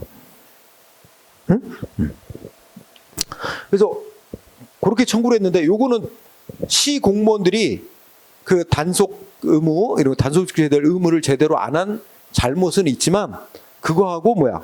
이 여종업원들이 질식해서 사망한 것 사이에는 인과관계가 있다고 보기 어렵다. 그러니까 시는 배상 책임이 없다. 그럼 누구한테 배상 책임이 있냐? 소방. 그러니까 그 유흥주점들을 보면 창문 열고도 못 나가. 창문에는 다 이렇게 쇠로다가 이렇게 밖에 쇠창살을 이렇게 해놨어. 그리고 대피 이렇게 비상구도 다 막 술 잔뜩 쌓아놓은 박스로 다 막아놓고, 그러니까 불이 났는데 탈출을 못하는 거야. 탈출로가 다 막혀 있어. 막 잠겨 있기도 하고 박스로 쌓아놓고 막 이렇게 되니까 제때 대피를 못해갖고 질식 사망이란 말이야. 그러면 근데 소방기관은 뭐 언제 소방 점검을 했네 뭐 하고 막 후루는 이렇게 되는데 제대로 안 한 거란 말이야. 결국은 소방 공무원들이 제대로 이 업무를 단속 조치를 하지 않은 잘못과 그로 인해 화재에 따른 질식으로 인한 사망 사이에는 인과관계가 있다. 그러니까 소방기관이 책임이 있다는 거야. 그러면 그 당시에는 소방계 이 사고가 날 당시에는 우리나라 소방 공무원들이 시도 소속이었어. 시도 소속. 그러니까 전라북도를 상대로 소방 공무원들의 잘못으로 인해 배상해라. 전라북도가 배상 책임을 져야 된다는 판결이 나온 거야. 응? 근데 지금은 이제 뭐 시도 소속이 아니라 국가 소속으로 됐죠. 응? 하여튼 그러면 여러분들이 이제 문제 나오면 뭘 단속 조치 제대로 안 한 잘못과 인과관계가 있다 없냐 물어볼 때, 그지? 군산시 공무원들이 막 건물 불법 개조하고 용도 변경해서 막 이렇게 술집 영업하고 있는 거 이거 제대로 단속 안 한 것과 사망 사이에는 인과관계가 없다. 그러니까 군사안시는 배상 책임이 없다. 그러나 그것만 주로 물어봐 시험에서는. 군사안시를 이제 지자체로 말해서. 응? 그러면 또 하나 이런 게 있었어. 아니 그 술집에서 막 이렇게 성매매도 이루어지고 이랬어. 응? 막 이러니까 그러면 경찰이 그런 성매와 어떤 불법 행위가 이루어진 거를 알면서도 제대로 단속 조치 안 한 잘못 또 인정은 하지만 이 사망하고 사이는 인과관계가 있다고 보기 어렵다. 그래서 경찰이 속한 국가도 배상 책임 없다. 그렇지? 오직 소방만 책임이 있다. 소방이 속한 전라북도만 배상 책임이 있다는 거였어. 그렇지? 자, 그런 사건이었다.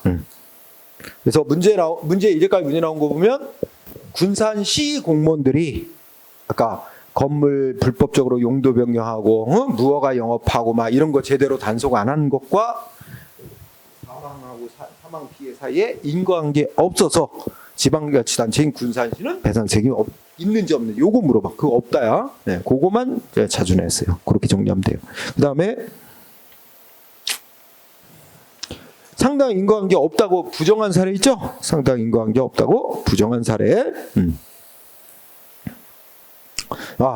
일본은 참 예전에 한번 나왔는데 그 뒤로는 잘 안 나와. 일본을 읽어보면 되게 웃겨. 자, 군대에 상급자가 하급자하고 같이 군용 트럭을 몰고 가는 거야. 그지? 그래서 상급자가 피해자가 됐어.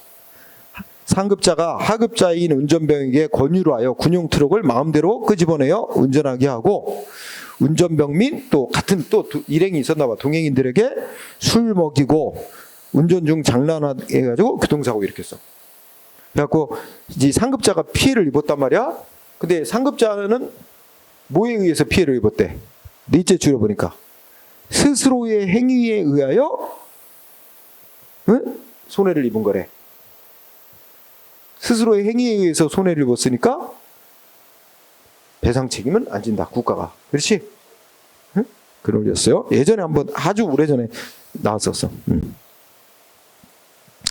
그 다음에 2번은 꼭 알아두세요. 2번은 자, 군병원이죠. 군병원의 2번 중이던 군인들이 탈영, 강도살인행위를 했대.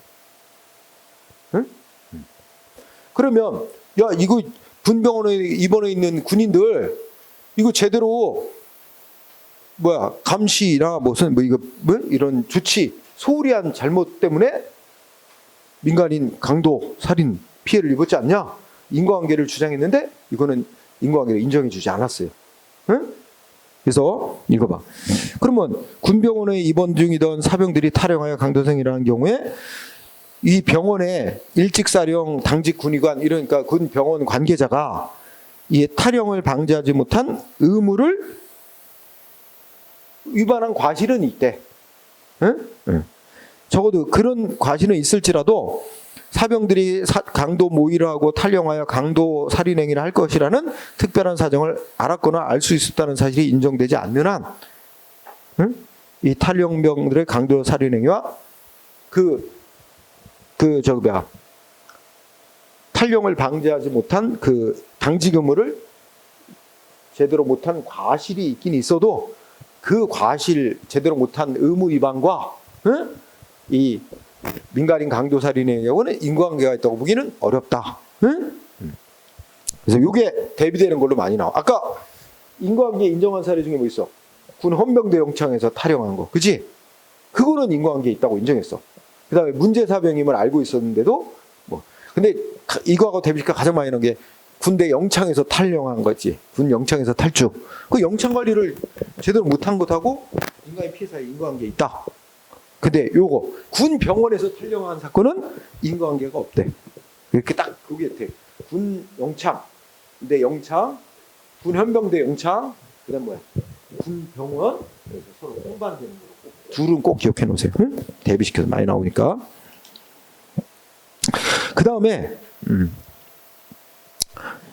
5번이 아주 중요합니다. 5번 중요하고 밑에 또 7번 중요해요. 자, 5번부터 설명하면 첫째 줄 상수원수 수지를 일정한 기준으로 유지해야 될 의무, 이게 중요한 거야.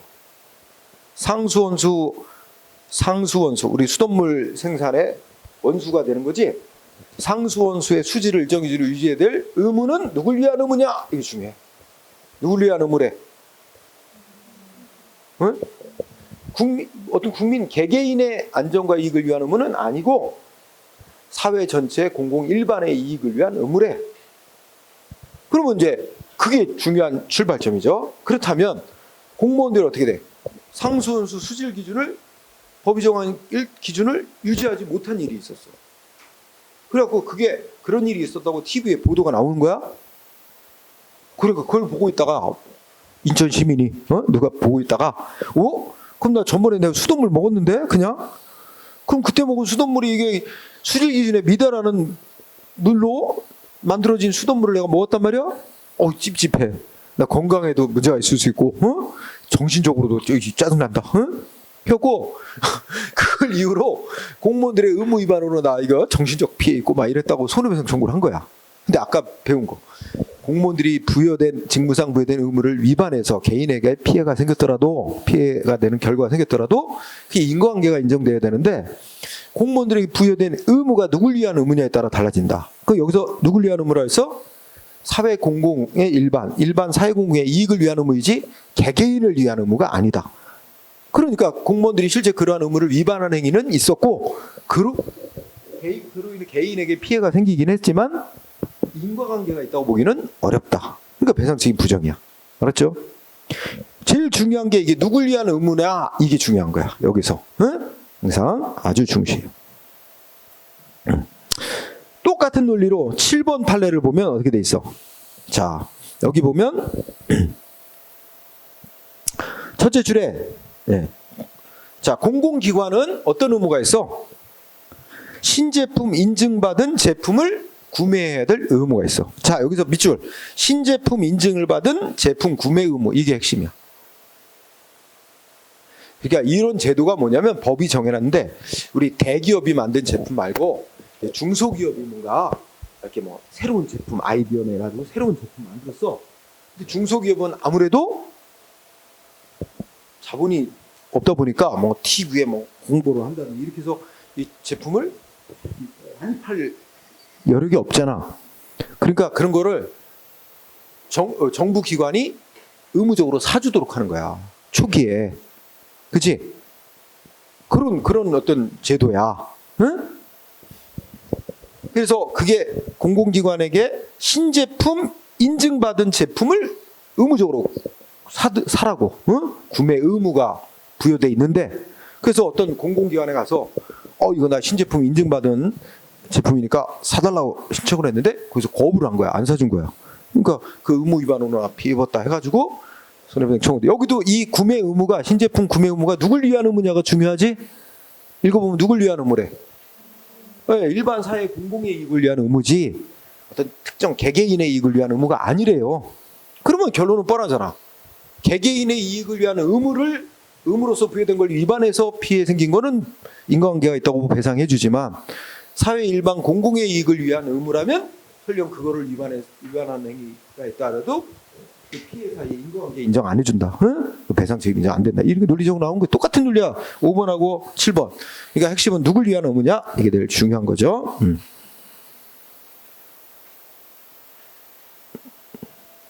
그 다음에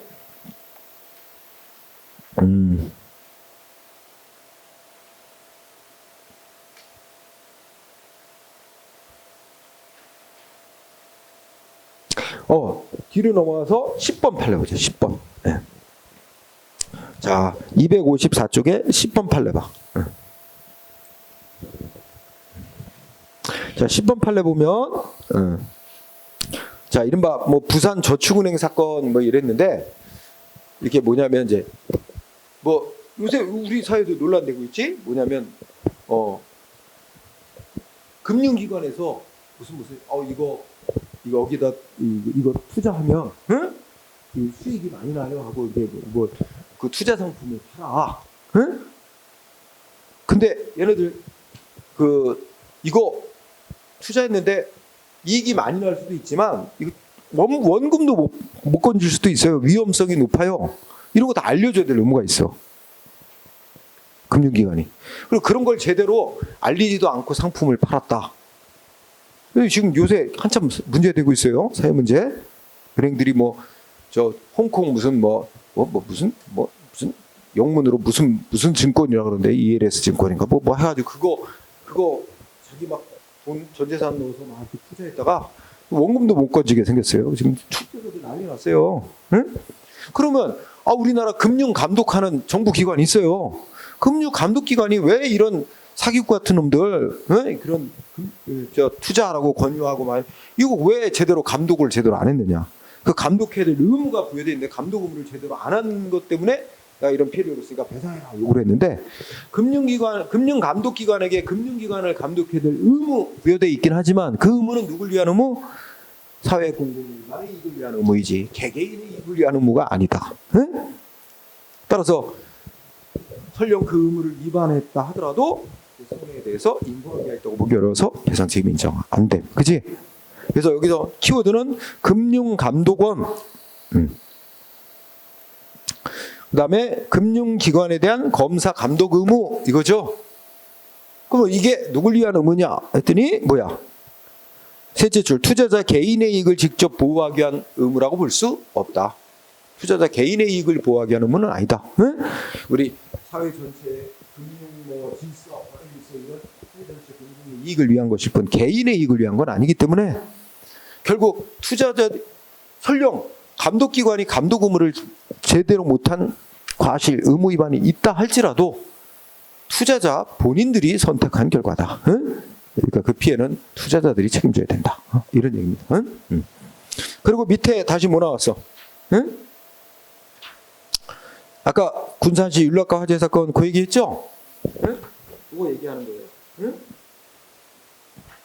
그래서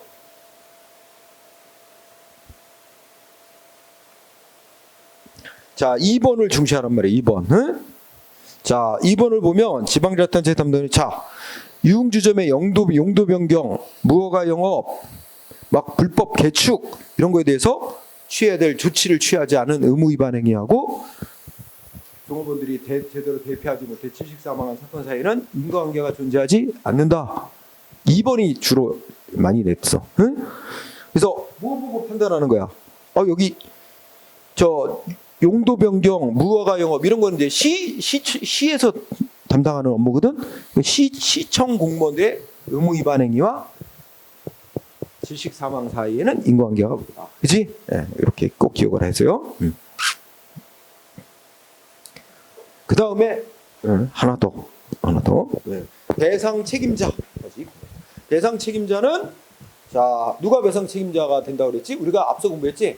우리 헌법은 공무원이 직무상 불법 행위에서 손해 끼치면 국가 또는 공공단체가 배상 책임을 진다. 공공단체라는데 우리 국가배상법은 국가 또는 지자체가 배상 책임을 진다. 그지? 그래서 그거 얘기에 쓴 거예요. 동그라미 1번에. 그래서 헌법을 기준으로 말하냐 국가배상법을 기준으로 말하냐에 따라서 누가 배상 책임을 진다는 걸 명확히 알아둬야 돼요. 응? 알아두고요. 그 다음에 2항 법조문이 중요합니다. 여기서 둘째 줄에 비용을 부담하는 자도 이게 제일 중요한 단어예요. 비용을 부담하는 자도. 응? 그러면 앞에 거를 쭉 읽어봐. 공무원의 선임 감독을 맡은 자와 공무원의 봉급이라든지 그 밖에 비용을 부담하는 자가 동일하지 않으면 응? 그러니까 예를 들어 공무원 예를 들어서 이런 경우 있을 수 있지. 그 인천시 소속의 공무원이야. 응? 근데 맡은 바 일은 국가로부터 위임받은 업무를 처리해. 그리고 업무 처리에 들어가는 그 비용도 국가로부터 내려받았어. 그 예산은 국가 예산으로 업무 수행해. 근데 소속은 인천시 소속 공무원. 그럼 어떻게 돼? 그 선임 감독을 맡은 자는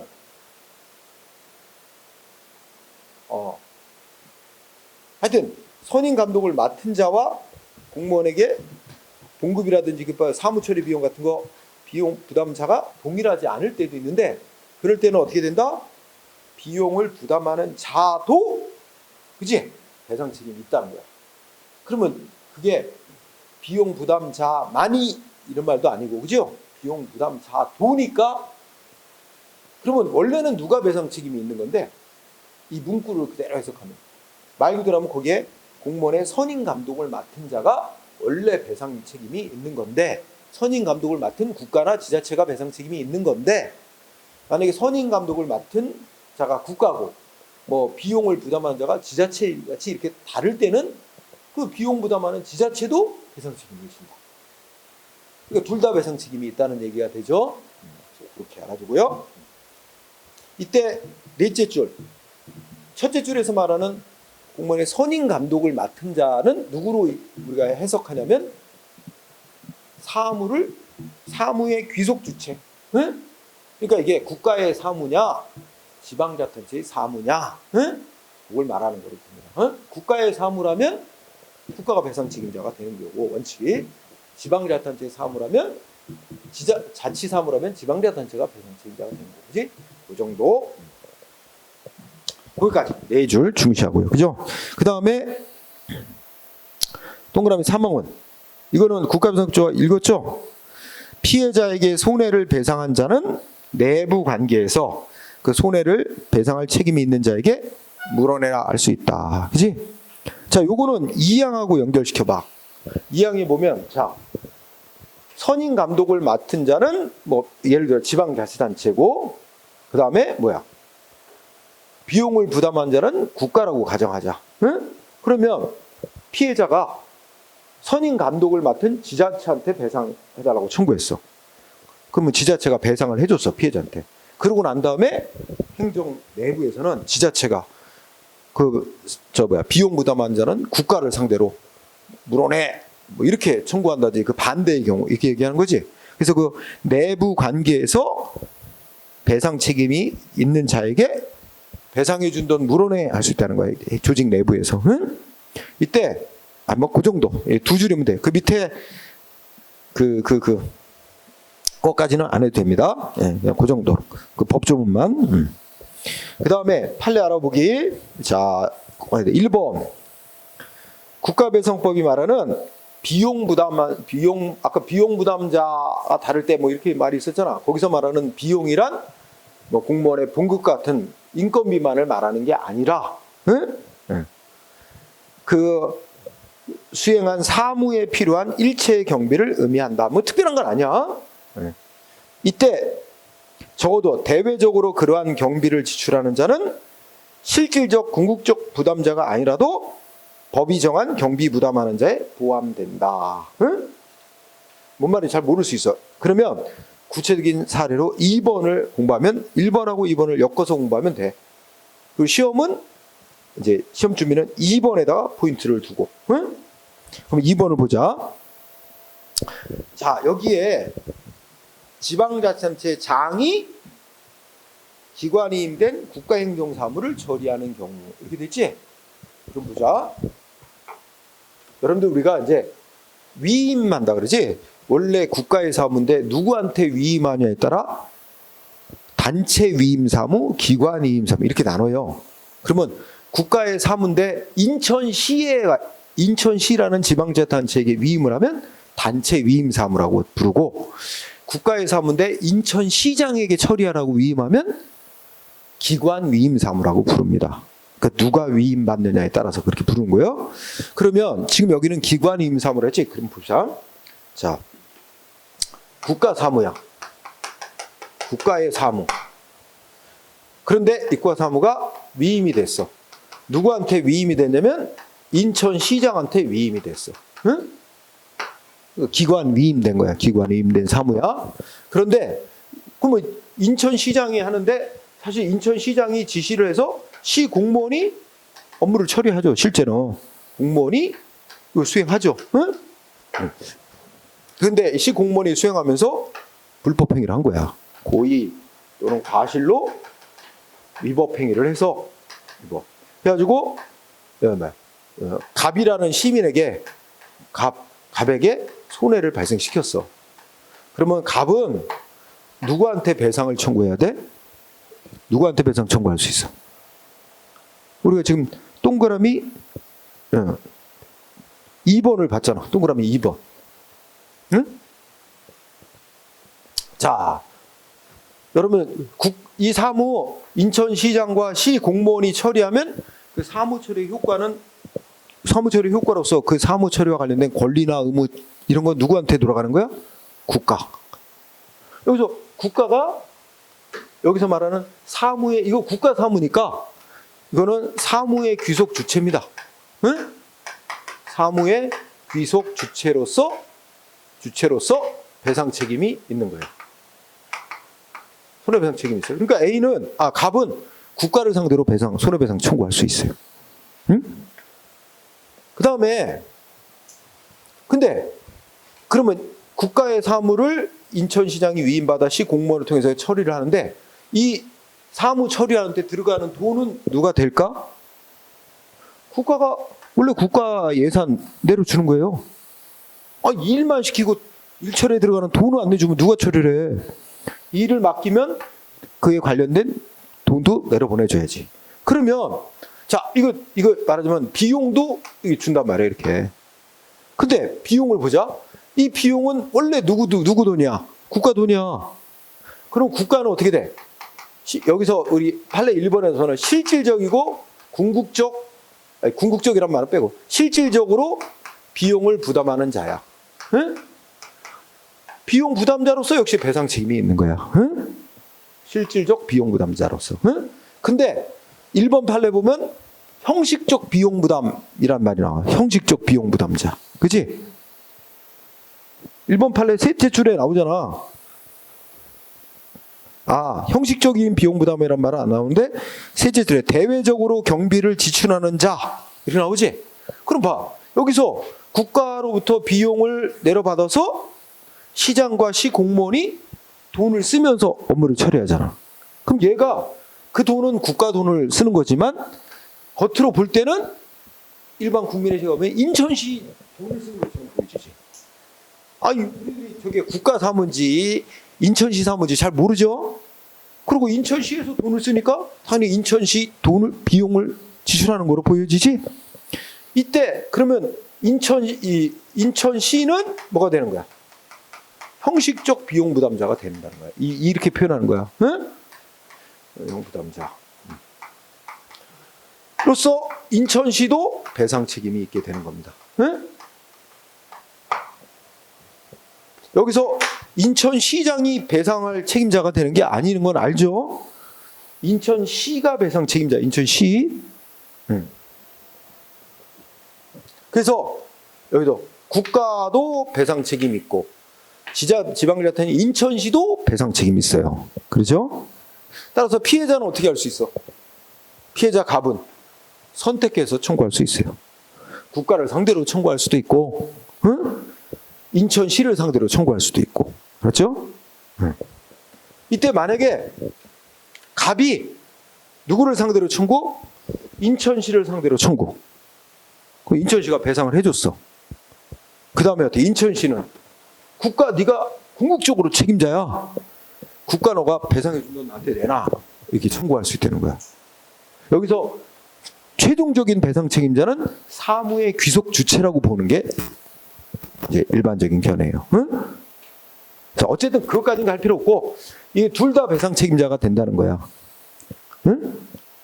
아까 2번에 사무의 귀속 주체와 선임 감독자가 사무의 귀속 주체라고 해석한다지. 사무의 귀속 주체와 그다음에 비용을 부담하는 자가 다를 때는 비용 부담자도 배상 책임을 지는데 이때 비용을 부담하는 자는 실질적으로 비용 부담하는 자만이 아니라 돈을 내려받아서 대외적으로 지출하는 자도 법이 말하는 비용 부담자에 대해 해당. 그리고 인천시도 비용 부담자로서 말을 우리가 여기다 붙이면 형식적인 비용 부담자로서 역시 배상 책임자에 해당한다. 그게 2번 판례예요. 그죠? 응? 그래서 첫째 끝에 경비의 실질적 부담자는 국가. 그러니까 국가는 두 가지 이유로 배상 책임을 질 수밖에 없어요. 사무의 귀속 주체로서 그리고 실질적 비용 부담자로서 배상 책임자가 되는 거고, 응? 그 다음에 어떻게 돼? 두 번째, 지방자치단체인 인천시는 예를 들어 지방자치단체는 국가로부터 내려받은 돈으로 사무 처리에 필요한 경비를 대외적으로 지출하는 자로서 혹시 국가배상법이 정한 비용 부담자에 포함이 해당이 되니까 비용 부담자로서 역시 지자체도 배상 책임을 진다. 둘 다 배상 책임이 있다는 거예요. 그죠? 따라서 이 2번 사항 같은 건 피해자가 지자체를 상대로 청구를 한 거거든. 손해배상하고. 그러니까 지자체가 뭐라 그러는 거야? 아니 이거는 우리 인천시의 사무도 아니고 국가의 사무다. 국가의 사무를 내려받아 위임받아서 국가가 준 돈으로 처리한 것뿐이니까 국가가 배상 책임자고 국가한테 청구를 해야지. 왜 우리 지자체 인천시한테 청구하냐? 인천시 배상 책임 없다 그랬는데 진 거야 인천시가. 결론은 지자체도 비용 부담자로 봐야 되기 때문에 배상 책임을 져야 된다. 이 얘기란 말이야. 되죠? 그래서 2번하고 3번도 마찬가지야.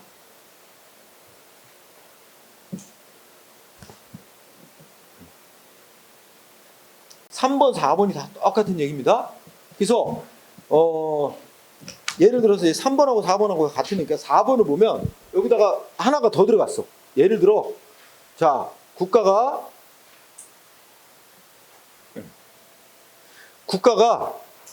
국가의 사무를 누구한테 위임했어?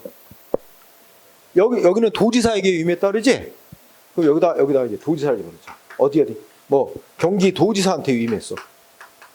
그지? 근데 도지사가 다시 또 재위임을 또 했어. 누구한테 위임했어? 어디 군수한테 위임을 했대.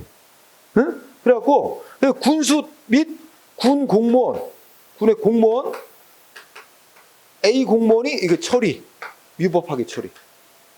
그래서 갑에게 손해 발생. 자, 그러면 생각해보자. 갑은 누구한테 배상을 청구할 수 있을까? 자, 먼저 국가한테 국가 배상 책임이 있어 없어?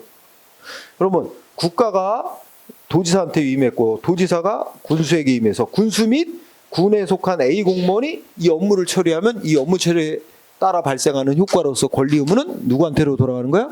결국 국가 사무를 처리해서 국가에게로 돌아가는 거야. 그러니까 국가는 당연히 사무의 귀속 주체로서 배상 책임이 있는 거예요. 응? 그 다음에 여기서는 이제 지방자치단체인 군도 배상 책임이 있느냐? 아까랑 그냥 이렇게 바로 온 거와 똑같아. 그럼 군 공무원이 잘못해서 손해 끼치면 국가로부터 위임받은 사무를 처리해서 국가로부터 내려받은 돈으로 비용을 지출하는 자니까 군도 여기서 군수가 속한 군수 및 군 공무원에 속한 지방자치단체 군도 비용 부담자로서 배상 책임을 진다. 응? 똑같은 논리예요. 한 단계 더 거쳤을 뿐이지 논리는 똑같은 논리가 적용돼서 역시 비용 부담자로서 배상 책임이 있게 된다. 이런 얘기입니다. 그래서 논리 체계만 알면 되죠. 이렇게 정리. 응? 자.